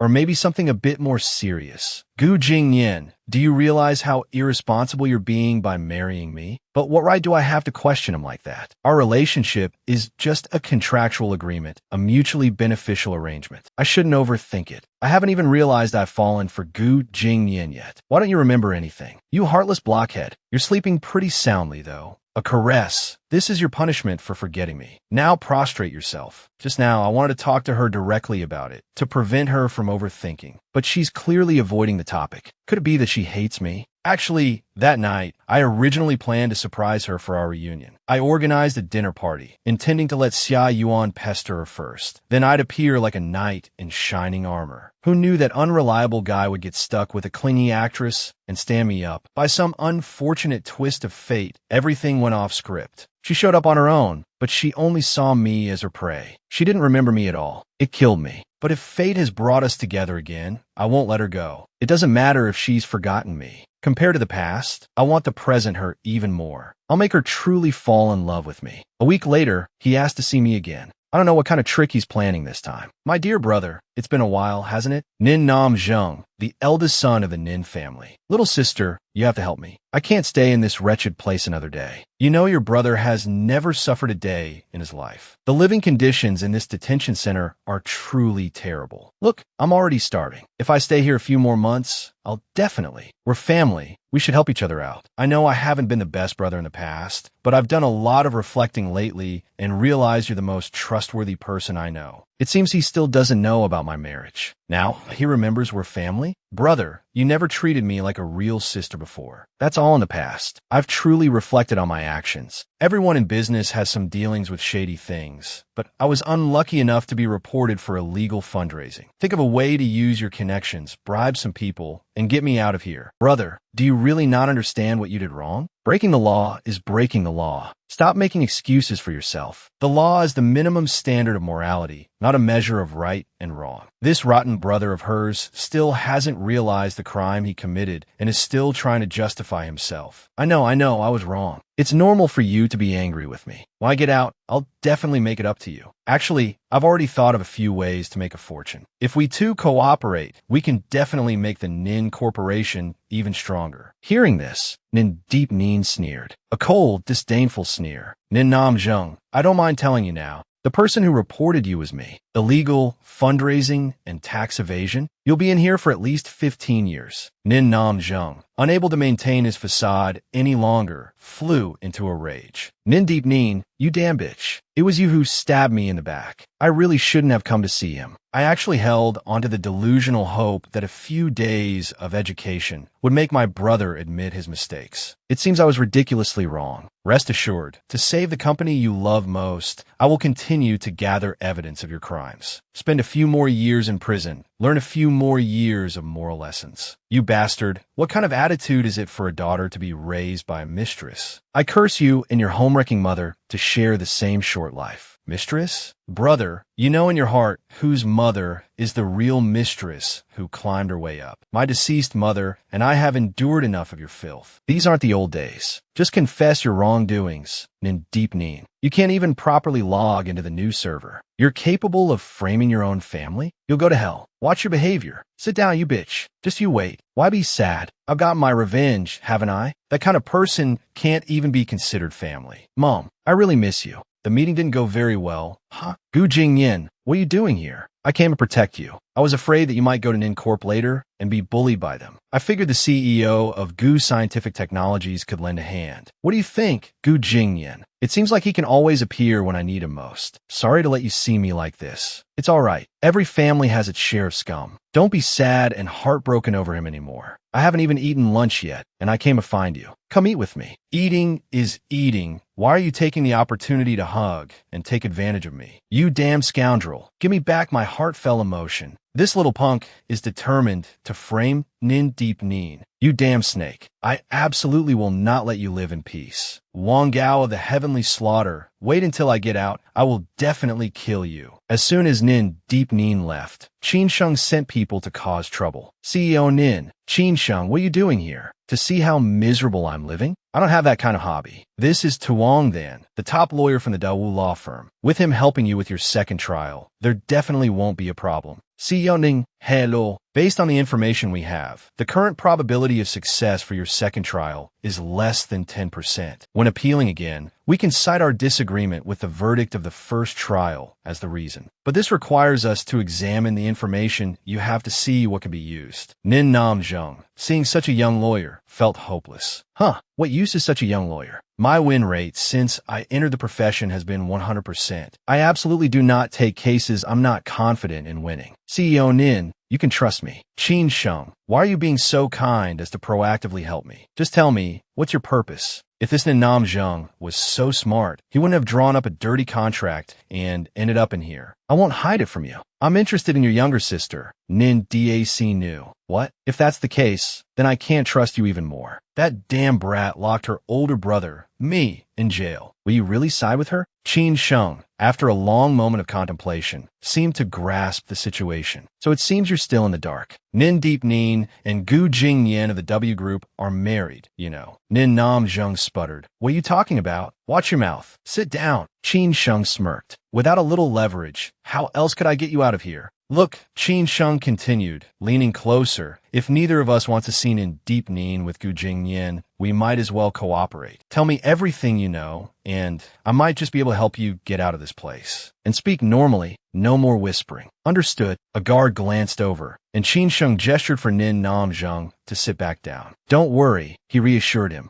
Ning Nam Yang Si, that little witch is playing a deep game, cozying up to Gu Jingyan while stringing Qin Sheng along like a lovesick puppy. That homewrecker's daughter gets to live the high life while I rot in here. No way. I know her weaknesses. Once I'm out, I don't care who she's married to. I'll make her obey me. Then it's a deal, Qin Sheng said, a glint in his eye. Interesting weaknesses. This idiot Nin Nam Zheng might still be useful after all. The scene shifted to Nin Corp, a spoiled brat who knows nothing, attracting investment with her looks and thinking she's all that. Please. Another voice chimed in. Exactly. No real skills, just relying on selling herself. Though, Nin Corporation has been supporting her for so long, she owes them that much. A third voice cautioned, watch your mouths, you too. A young woman like her has it tough enough. The first voice continued, honestly, with Nin Corp's current situation, even 200 million won't make a dent. The Ministry of Commerce and the Tax Bureau are here every other day. Even if they want to do business, it's impossible. We're all about to lose our jobs, haha. The second voice added, the old man's still lying in the ICU. I heard in Deep Neen hasn't even visited him once. Maybe the rumors are true, and she's the one who reported the young master. Talk about biting the hand that feeds you. If that's true, I'll be the first to oppose her taking over as CEO of Nin Corporation. Nin Deep Neen's voice cut through the gossip. Aunt Wong, who are you calling a backstabber? I didn't report Nin Nam Zheng. She paused, then declared, actually I did. Illegal fundraising, tax evasion, draining the company dry. If I hadn't reported him, you lot would have run off with the money long ago. The company's about to go under. If you didn't run, were you planning to stick around and see what else you could steal? Aunt Wong sputtered. Deep Neen, Nin Corporation is the empire your grandfather and I built. How can you accuse us of stealing? We're your elders. Aunt Wong, you call yourself an elder, but your mouth is as filthy as a sewer. Has the family run out of decency? No need to set a good example anymore, is there? Another employee interjected. Young lady, how dare you speak to your elders like that? Nin Deep Neen, you're just the acting CEO. You haven't secured this position yet. It's not just about talking a big game. Deep Neen retorted. You're right, it's not about talking. It's about money, she finished, her voice ringing with confidence. I've already checked with finance. Whatever the amount, a new voice, Gu Jingyan's, resonated through the room. Gu Corporation will cover it. Or perhaps the esteemed veterans here believe they have the ability to revive Nin Corporation. Please, step forward and take charge. Whispers erupted. CEO Gu is here in person at Nin Corporation? So the rumors were true after all. If it wasn't true love, who would throw money at a stranger's company? No corporation in Haicheng, or even the whole country, has more money than Gu Corporation by the stock now. Wait for the announcement, and the price will skyrocket. We're talking hundreds of millions, not buying groceries at the market. Don't joke around, someone protested. But didn't they say Gu Jingyan and Nin Deep Neen were only married on paper? Gu Jingyan's voice, firm and unwavering, silenced the doubters. Gu Corporation doesn't need a bankrupt in law. I'm here today to sign the contract. Can it be true? Huh, this little girl is really something. So young, yet so. She's practically an old lady. Ha ha ha. The previous incident was all a misunderstanding.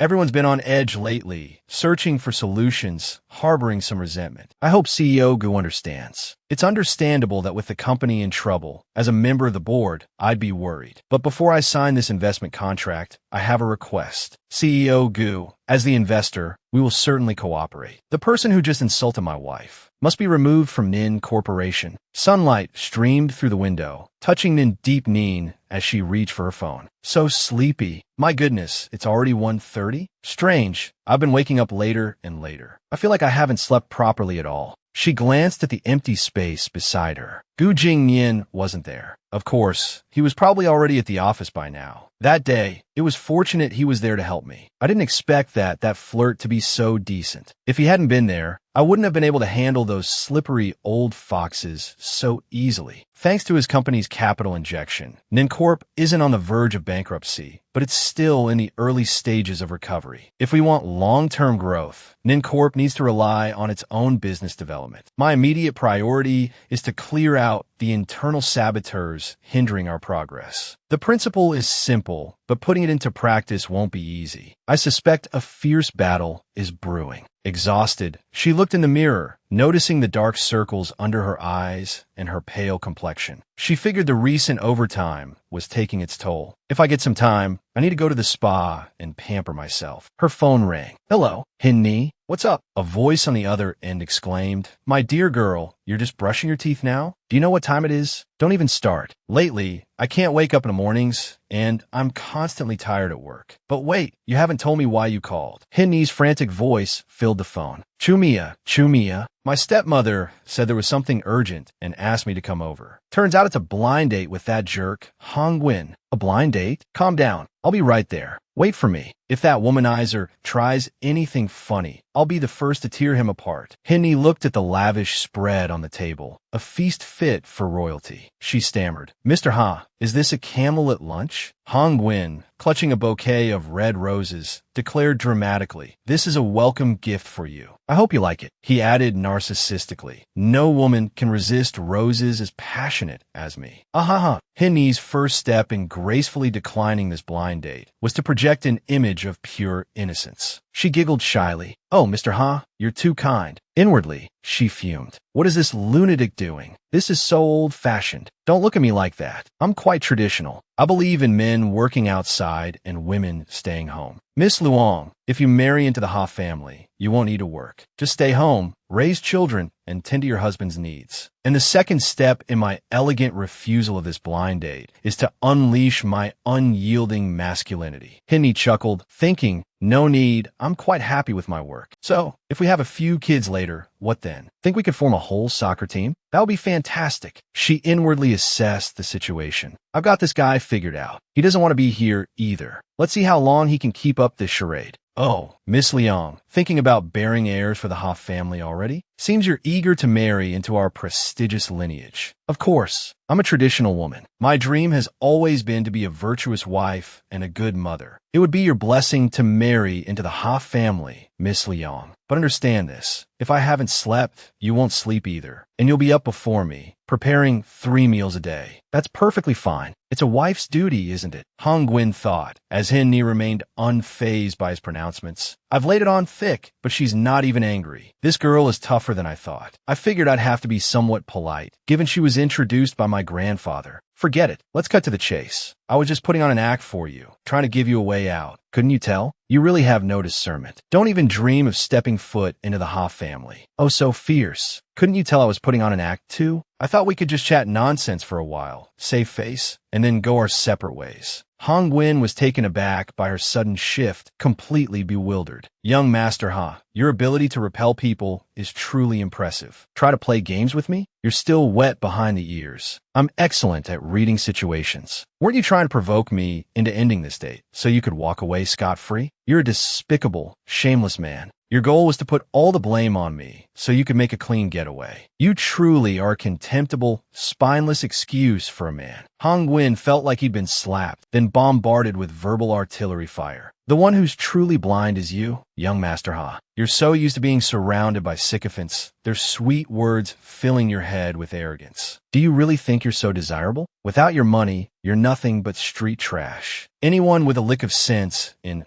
Haiching wouldn't want anything to do with you. As for you, young Master Ha, I think dying alone and bitter is the best ending you could hope for. Just don't drag any of us down with you, understand? Seeing a message from Deep Neen saying she was outside, Hin-ni quickly said, Young Master Ha, I think we're done here. I'm a busy woman, and frankly, I'm tired of this performance. Just leaving like that? I get it. Playing hard to get, right? Liang Hin-ni, this isn't some romance novel. You think you piqued my interest? Young Master Ha, you have quite the imagination. My friend's here. I have plans. You can stay here and keep acting if you like. Hey, I wasn't finished. Liang Hin-ni, come back here. What do you think you're doing? Seems like you've wrapped things up already. That was quick. Didn't need my help after all. Hin-ni asked, a playful lilt in her voice. Of course we're leaving. I already made things clear with him.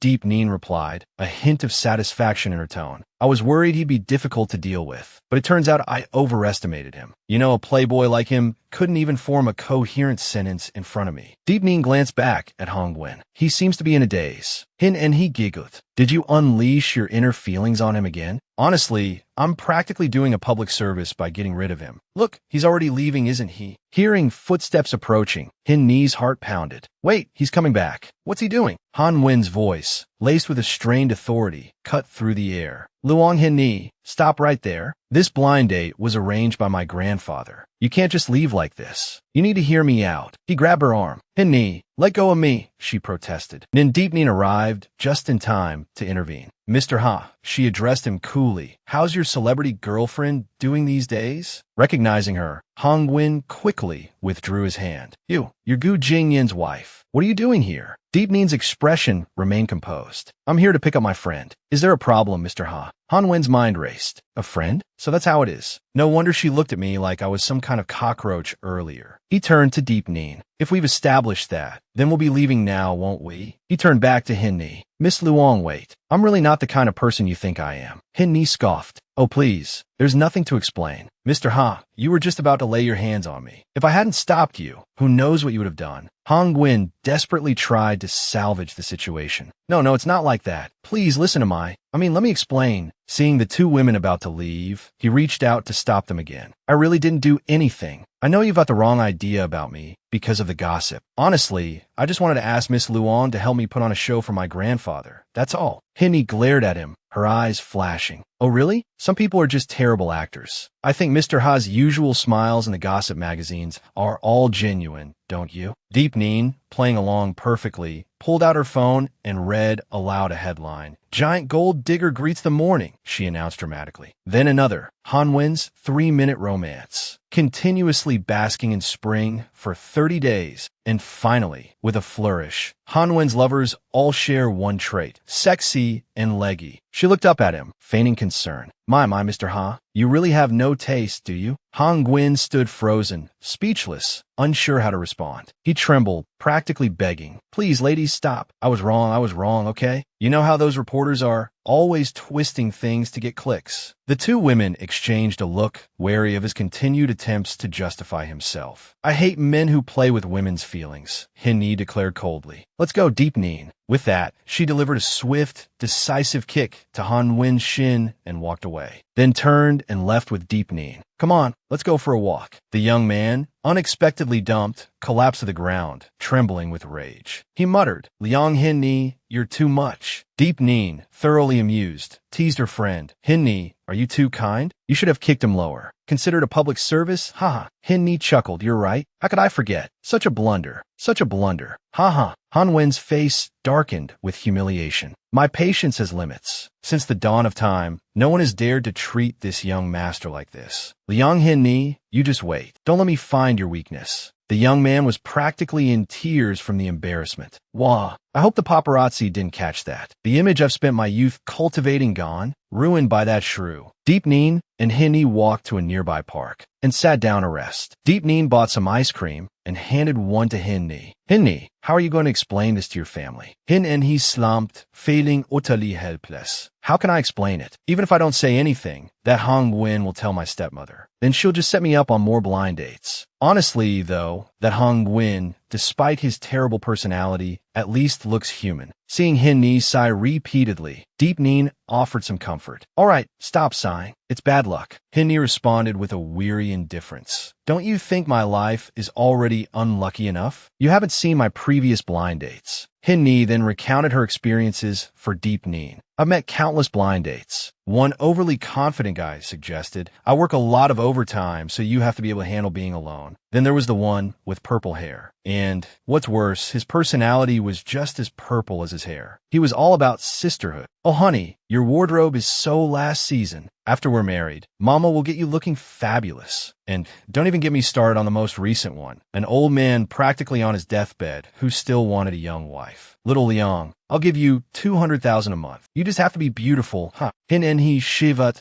remembering. See? Back then, I saw the whole spectrum of crazy. Deep Nin sighed in empathetic exasperation. Hinni, you've really suffered. Then Deep Nin started to complain. You have weird blind dates, and I have crazy relatives. Hinni sighed, lamenting their shared fate. We both have such bright futures, huh? Then, unable to contain themselves any longer, they hugged each other and cried over their miserable lives. Oh, Hinni, Deep Neen said, come with me to the hospital later. I don't know why, but lately I haven't been able to sleep properly. I feel tired all the time. I can't even focus on work. Hinni's eyes widened as if a thought had struck her. My dear friend, she declared, you're not pregnant, are you? Deep Neen, hearing the word pregnant, froze, her jaw dropping. A moment later, the implication sunk in. Deep Neen shot to her feet. She hadn't considered this possibility at all. Flustered, she stammered, how could he be so accurate? Just once? Could I really have won the lottery? Wah! Hinni chuckled, snatching the ice cream from Deep Neen's hand. Regardless of whether you are or not, don't eat anything spicy or cold until you're sure. Deep Neen stared at her empty hand, speechless. Hey, my ice cream. Don't be like that. You can eat it even if you're pregnant. Hinni immediately launched into a song about fish. Everyone's constitution is different. To ensure your safety, I'll dispose of this ice cream for you.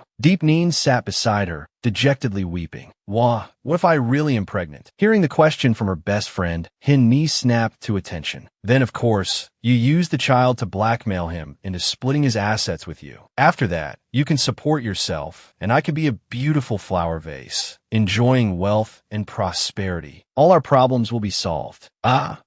Seeing her friend's mischievous grin, Deep Neen snapped, exasperated. You're terrible. This is my best friend, and you're telling me to count money? Seriously? And he giggled. Hee, I'm really starting to question life. Are you even really my best friend? Hee, still being annoying, I see. And he chuckled. Hee, thanks for acknowledging I'm your best friend. Seeing Deep Neen's downcast expression, Hinni stopped joking and patted her shoulder reassuringly. All right, I'm done teasing you. Maybe it's just because you've been busy with work lately. That's why you're feeling this way. Deep Neen just ran her fingers through her hair in frustration. I hope so. Being pregnant. I'm not ready at all. Hinni's face took on a worried expression. Ready for what? You're already married, aren't you? Or are you worried because Koan still has that by Yuegwang fluttering around? Is that why you feel insecure? Deep Neen's stomach twisted. She hadn't told Hinni about the contractual nature of her marriage to Koan. What should she do? Should she tell her? She stammered, unsure how to begin. Hinni,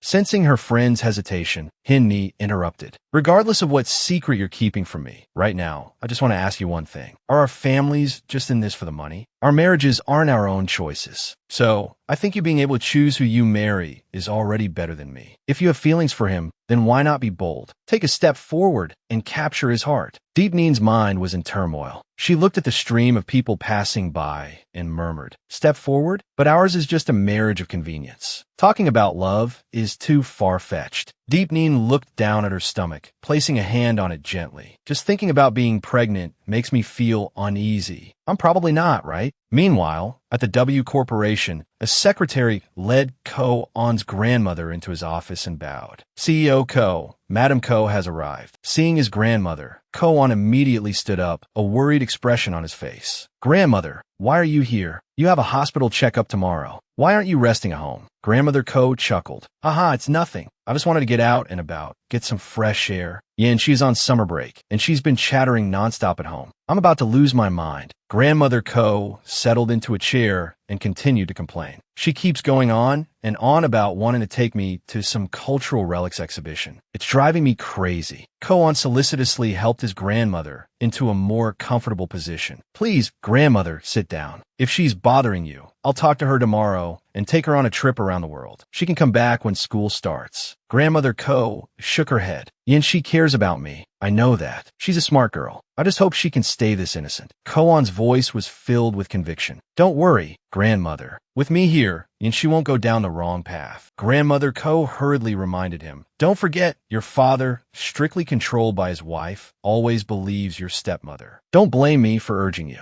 While I can still make decisions for you, quickly give me a great-grandchild and cut off any inappropriate thoughts your stepmother might have. Ko-on approached Grandmother Ko and reassured her. Don't worry, grandmother. By next year at the latest, I'll definitely give you a great-grandchild to hold. You must live to be 100 years old. Hearing this, Grandmother Ko's eyes crinkled with laughter. Good. If you say so, then I'm at ease. Overwhelmed with worry, Hinni had taken Deep Neen to the city's #1 People's Hospital for a checkup. The results came back quickly. Holding the ultrasound report in her hand, Deep Neen felt faint. The ultrasound showed an early pregnancy within a uterus. The fetus was alive. The recommendation was for clinical correlation and regular follow-up appointments. Oh my God, I'm actually pregnant. Deep Neen cried out in alarm. Hinni, what should I do now? A nearby nurse gestured for quiet in the public space. Hinni, however, grinned, nonchalantly covering her mouth. Haha, my mouth is truly magical. I was spot on. TSK. Ko-on's physique is really something else. Tears streamed down Deep Neen's face. Wah, Hinni, you're still joking at a time like this? All right, I won't tease you anymore. Be careful during this early stage of pregnancy. Don't get agitated. Just then, as she moved closer, Deep Neen suddenly froze, noticing a mark on Hinni's face. What happened to your face? Hinni quickly covered it with her hand. Nothing. Don't mind it. She thought to herself, I clearly used concealer. Did the foundation come off? Deep Neen reached out and touched the injury on Hinni's face. Don't hide it. I already saw it. Does it hurt? Who hit you? Was it your stepmother? Hinni denied it. It wasn't her. I'm really okay. Deep Neen.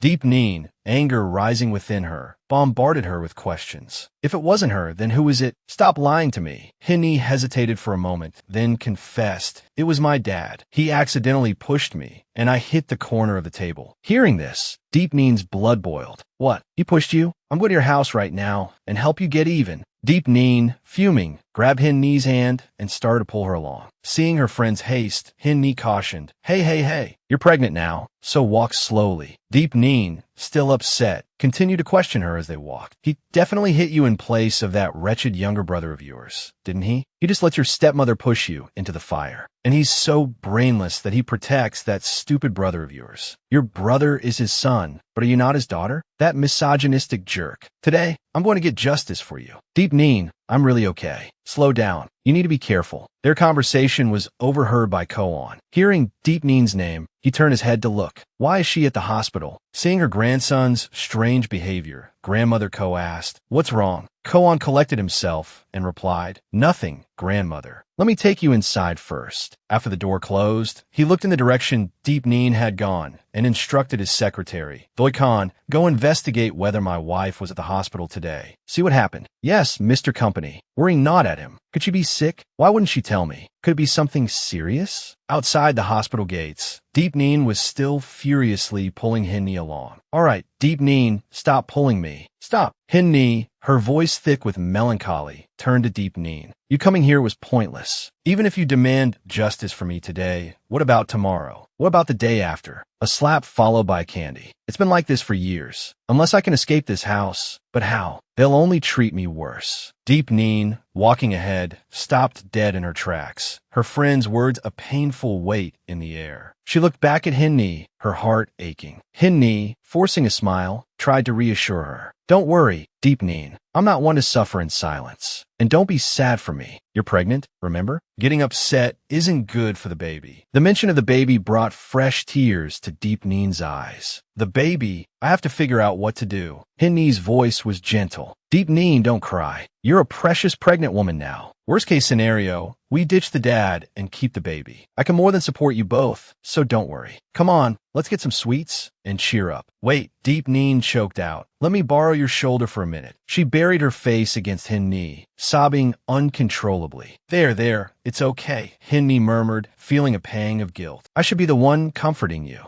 and here you are comforting me. I'm so sorry. Hinni, pregnancy hormones. Deep Neen mumbled into her shoulder. I understand. It's okay. But Deep Neen's face was etched with sorrow, her eyes brimming. Is it really just the pregnancy? She wondered. If so, this reaction is a bit extreme. Perhaps it was because in Hinni, she saw a reflection of her own life, the same pain inflicted by family, the same impossible burden to simply let go. The thought of the baby returned, a heavy question mark hanging in the air. Should I keep it? After their walk, the two friends parted ways. Deep Neen entered her home, kicking off her shoes and muttering to herself. It's only the first trimester. Why am I so tired after just a few steps? I feel like my bones are dissolving. Ko-on, her husband, greeted her with a smile brighter than usual. You're home. Early today, too. Deep Neen stared, bewildered, at the sight of Ko-on wearing an apron and preparing dinner. 1,000 questions swirled in her mind. Going,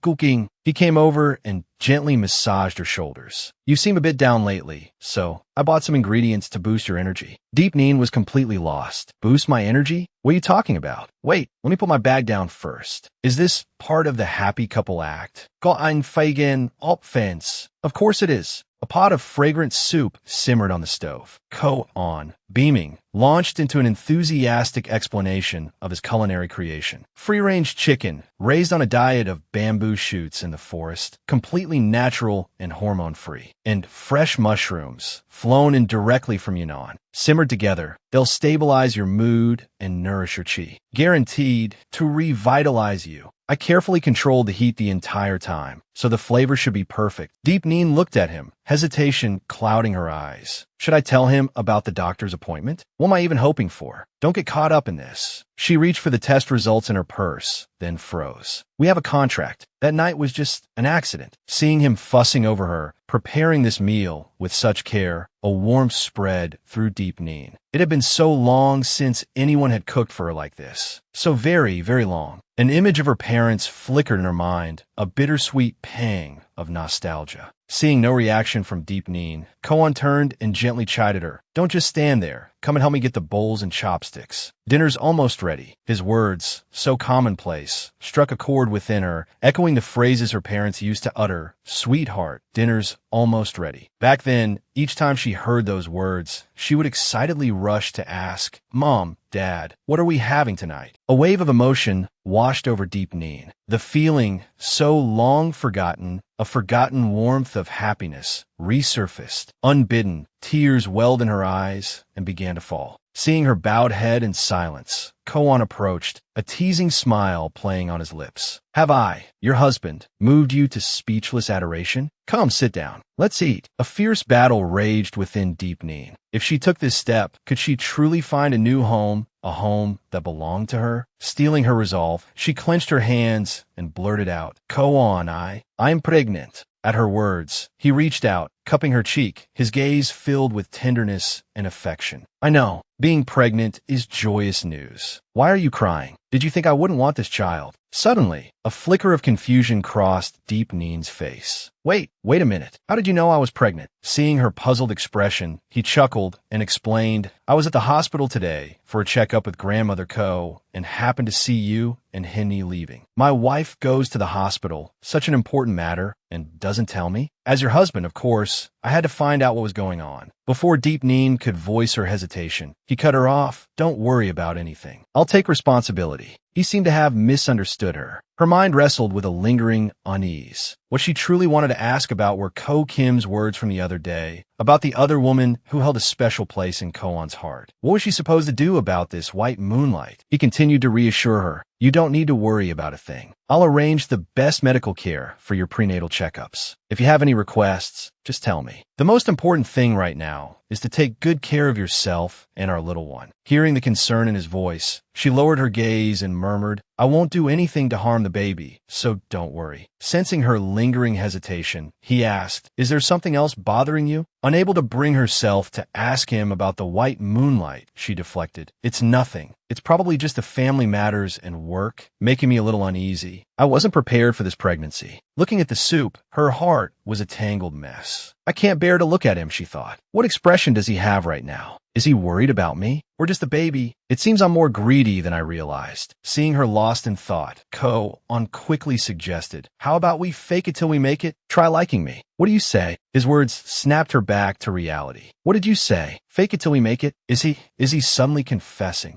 Noticing her flustered reaction, he looked at her quizzically. Don't you want to? I'm the CEO of W Corporation, the man of every girl's dreams. Think about it. Deep Neen felt beads of sweat forming on her forehead. What am I supposed to say now? She panicked internally. Let me just confirm something first. Hypothetically speaking, just hypothetically, Grandmother Ko quickly changed the subject. If you agree to be honest with Ko-on, will the promised investment in Nin T, as stated in the contract, also disappear if the contract becomes invalid? Ko-on trembled at her question, momentarily speechless. He fought to suppress his anger. So, in your eyes, I'm not even as attractive as money? How truly disappointing. He pulled Deep Neen closer by the waist. Nin Deep Neen, don't force me to deal with you. He then hoisted her over his shoulder. Startled, Deep Neen cried out, Ko-on, Put me down. I haven't finished Madame Ko's soup yet. Is now really the time to worry about that? You should be more worried about your own situation in bed tonight, he retorted. What do you mean by my own situation? Go on. Don't tell me you're planning on taking your payment, she stammered. He responded domineeringly. What I want is for you to be honest. Do you understand? She pounded on his back in frustration. Understand my foot. I'm pregnant. Do you even care about this baby anymore, you brute? Her words stopped him short. Right, she was pregnant. How could he have forgotten? And so, the young man found himself in dire need of a cold shower. He was furious with himself. The cold water calmed him, and he berated himself for his foolish behavior. Just being near her made him lose all control. Deep Neen stood outside the bathroom, listening to the running water, a smile playing on her lips. She gently touched her stomach, a look of happiness on her face. Little one, she whispered, your father wants honesty. Should we give it some thought? The next day, at the W Hotel, Henny had been waiting for Deep Neen in front of the hotel for some time. Seeing her step out of the car, she called out excitedly, Deep Neen, over here. Henny, I'm here. You look beautiful today. Henny, her hair in a high bun, wore a white evening gown that accentuated her elegance. Henny playfully showed off her attire to her friend. My stepmother took me to choose it. I purposely picked the most expensive one. Drain her bank account a bit. Serves her right for making me go flirt with rich boys to earn money for the Luong family. Sorry you have to be my escort again. Deep Neen. Henny, don't be silly. Good friends help each other out, of course. Henny leaned closer to Deep Neen, her voice hushed. But enough about me. Did you tell him about the baby? Deep Neen's expression was unreadable. It's a funny story, actually. He saw us at the hospital that day. He knew before I even told him. Henny's curiosity was piqued. Oh, and what was his reaction?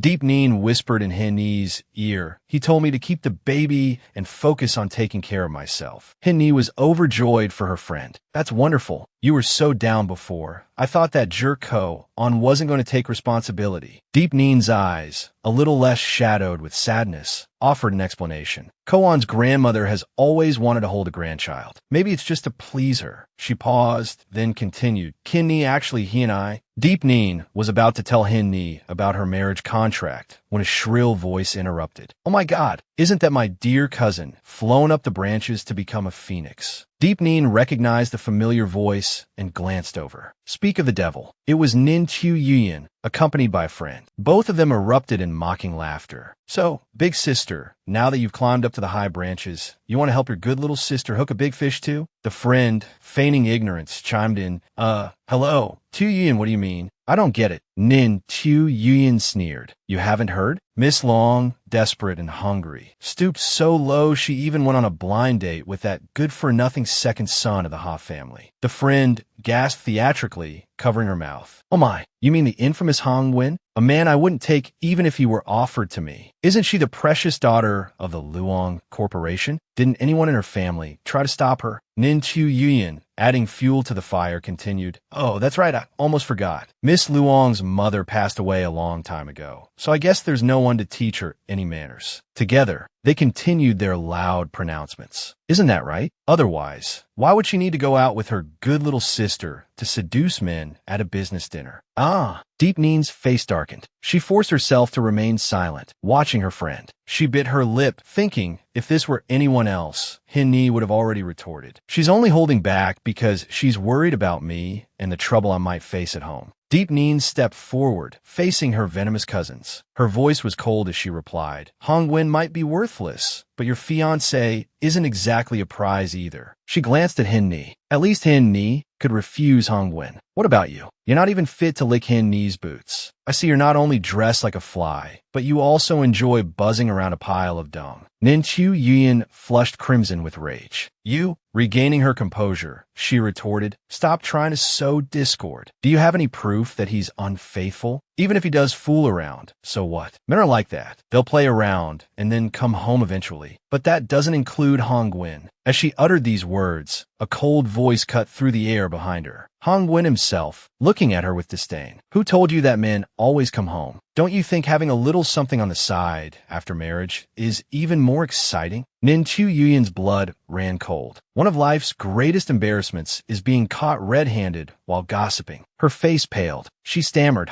young master, what do you mean? My fiancé isn't like you. He's just socializing. Her friend, sensing the sudden shift in atmosphere, panicked as well. Oh dear, I think Tu Yin is in trouble now. Nguyen chuckled sarcastically. Socializing? You actually believe that excuse? Does someone force him to order 5 or 6 young models every time he visits the club and books a room? Nin Chu Yuan denied it vehemently. What 5 or 6 girls? I don't believe you. He's not like you. Hong Nguyen, brimming with confidence, offered a solution. I can have someone show you the security footage. After all, the clubs he frequents are all owned by the Ha family. However, I suggest you go to the hospital for a checkup, just to be safe, in case you've caught something you shouldn't have. Nin Chu Yin trembled with rage at Koan's words, but still defiantly retorted, "You're slandering me. Even if you were the young master of the Ha family, you can't just spout nonsense like that." She turned to her friend for support. "You say something," but when she looked back, her friend had already bolted.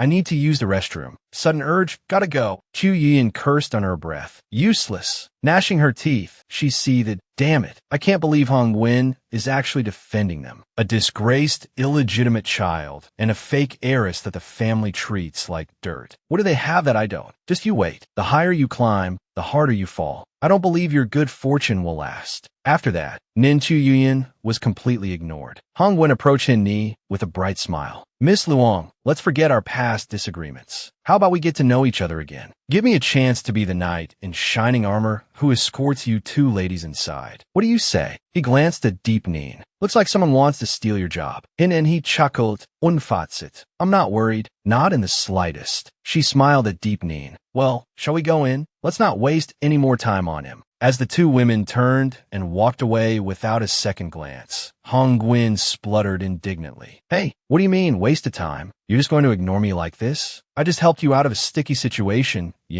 Utterly frustrated, he chased after them. "For this, I took out all my piercings. I even chose my most understated outfit. And for what?" He muttered to himself as he ran. "This is so depressing. I'm dying of frustration. I'm always the one doing the ignoring, not the other way around. Especially not Luong Hin Ni. If I ever show her any more attention, I'll eat my hat. I swear I will." Inside the party, Hin Ni was making polite conversation with some business partners. "Ha, is that so? Well then, allow me to finish this glass. You 2, please, feel free. Miss Luong, you're quite the drinker. Well, it would be rude of us not to finish our drinks if you're going to be so generous." Deep Nin, watching from a distance, felt a pang of sympathy for her friend. These past few years, Uncle Luong has been so blinded by that mistress of his that he's willing to use even his own daughter as a business tool. He used to adore Hin Ni so much. How could he change so drastically? Men, you really can't rely on them. Seeing Hin Ni drink glass after glass, Deep Nin grew increasingly worried. That's her 8th. I can't let her drink anymore. I have to find a way to get her out of this. Just as she was about to intervene, Hong Nguyen beat her to it. He snatched the glass from Hin Ni's hand and barked at the 2 men. "Get lost." Recognizing Hong Nguyen, the 2 men, knowing they couldn't afford to offend him, quickly made their exit. Hong Nguyen turned to Hin Ni, his voice laced with exasperation.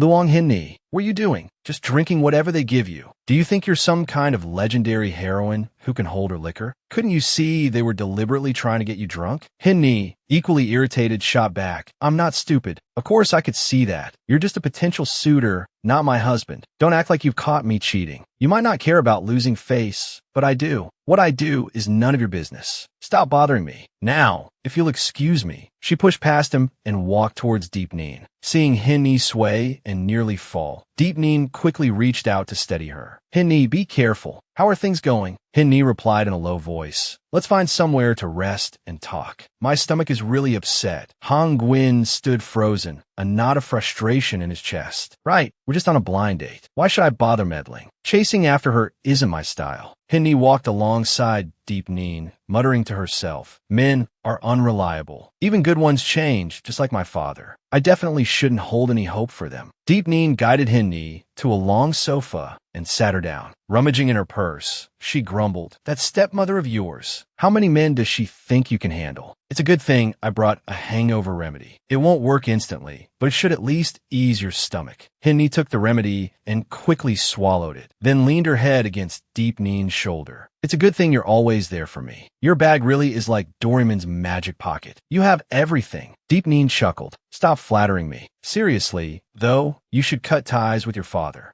I can support you. A look of sadness and resentment clouded Hin Ni's eyes. You can support me later. But for now, I have to keep playing the obedient daughter. I can't let Luong Chin Duk and Bao Nu Nam get their hands on the inheritance my mother left me. Hin Ni's mind flooded with painful memories. Before her mother passed, she had said, "Mother truly can't bear it, and I'm not reconciled." Luong Chin Duk has been having an affair for years. The timing had been cruelly coincidental. Just as Hin Ni's mother fell gravely ill, news broke of the mistress's pregnancy. The mistress, flaunting her pregnancy, had arrived at the hospital with Luong Chin Duk and pressured Hin Ni's mother to sign divorce papers. "I must make them." Her mother's words had trailed off, her hand falling limp. Hin Ni had cried out in anguish. From that day forward, she had lost not only her mother, but also her father. In that house, she had become a complete outsider, ignored and neglected. Only by baring her claws could she find a chance for revenge. Deep Neen offered words of comfort. "Whatever you want to do, I'll be there to support you. I'll always be your best friend." Noticing Deep Neen's phone ringing incessantly, Hin Ni urged, I know. Your phone's been ringing forever. Answer it already." Deep Neen stood and stepped aside to take the call. "Hello, Ko Ang? Weren't you supposed to be working late?" Ko An's indulgent voice came through the phone. "My wife is attending a party alone. As her husband, I naturally have to come and escort her home to avoid gossip. I'm at the entrance. Where are you? I don't see you." Behind her, Hin Ni, feeling increasingly unwell, stood up and covered her mouth, preparing to leave. "Where at?" Deep Neen turned, noticing the movement. "Hin Ni, where are you going?" "I'm just going to the restroom," Hin Ni mumbled. "Don't worry. It's just a few steps away. You go ahead with your business. I'll see you later." "All right, but call me if you need anything, okay?" Hin Ni, feeling lightheaded and unsteady, stumbled towards the restroom, using the wall for support. What kind of alcohol was that? It burned so much. I even took a hangover remedy, and it's not working. This is so uncomfortable. Just as Hin Ni felt herself about to collapse, a hand suddenly caught her shoulder, then lifted her clean off her feet. It turned out to be none other than Hong Wen. He muttered under his breath, "Serves her right for drinking so much." After regaining her senses and realizing it was Hong Wen holding her, she blurted out, "What are you doing?" Hong Wen retorted, "Just think of me as a meddlesome dog. Where do you want to go? I'll carry you there." His face remained impassive as he delivered his curt reply. "The women's restroom," Hin Ni mumbled. Her words effectively silenced Hong Wen. Under the influence of the alcohol, Hin Ni looped her arms around Hong Wen's neck. Noticing his stiff posture, she chuckled. "What's wrong, little Mr. Ha? Not afraid of heaven or earth, but afraid of the ladies' room." Hong Wen, regaining his composure, held her securely and started walking towards the restroom, retorting, "I'm a man of leisure, not a lowlife. I'm only taking you to the door of the women's restroom so people don't get the wrong idea." Hin Ni burst out laughing. "So, Mr. Hong Wen cares about his reputation after all?" Hong Wen shook his head and sighed. "Am I really that bad in your eyes?" Too drunk to hear him clearly, Hin Ni asked hazily, "What are you muttering about?" Reaching the restroom, Hong Wen put her down. "Nothing. We're here." Hin Ni stumbled forward, waving her hand dismissively. "Yeah, wait for me. And don't peek." Faced with the intoxicated heiress, Hong Wen could only offer a helpless warning. "Be careful not to fall." I know. Don't worry," she slurred. While waiting for Hin Ni, two other men walked by, engrossed in their own conversation, oblivious to his presence. I deliberately switched her drink for something stronger earlier," one of them chuckled. The other nodded, asking, "But didn't you say you wanted to woo the heiress of Van Hoa Koimin? Why are you competing in a drinking contest with the Ha family's daughter?" The first man grinned slyly. "She had something come up at the last minute, so I had to find a spare tire to play with. She has no idea I'm just drinking water to fool her." His companion offered some advice. "Luong Hin Ni is just a tool, not pampered. She has neither money nor resources. You won't gain anything from her." The first man scoffed. "Who said I need to marry her? A girl like that, with a pretty mother but no mother's love? Honestly, just show her a little attention and she's easy prey." They were unaware that their conversation was causing Han Wen's expression to darken considerably. The two men continued their conversation as they turned towards the restrooms. "Haha, be careful playing with fire, buddy." The first man, a seasoned playboy, was experienced in these matters. "What's there to be afraid of? If anything happens, I can just throw money at the problem. Her stepmother, that social climbing homewrecker, loves money. And everyone knows Hin Ni's been sidelined by her. A few more drinks, a trip to a hotel, and it's a done deal, right?" Hong Wen had heard enough. He stepped forward and barked, "Hey, you two, stop right there." Startled, the two men turn around, confused. Ang Nguyen Prasaon. Were you just talking about Luong Hinni? The two men quickly recognized Hong Nguyen. Instead of being intimidated, they sneered, "Oh, it's the young master of the Ha family. Don't tell me you're interested in her too." His companion chuckled, adding, "Makes sense. We heard you were set up on a blind date with her. You must be pretty pissed that she turned you down so publicly." Oblivious to Han Nguyen's darkening expression, they continued their taunts. "No need to get so worked up over her, young Master Ha. We heard that Luong Chin Duk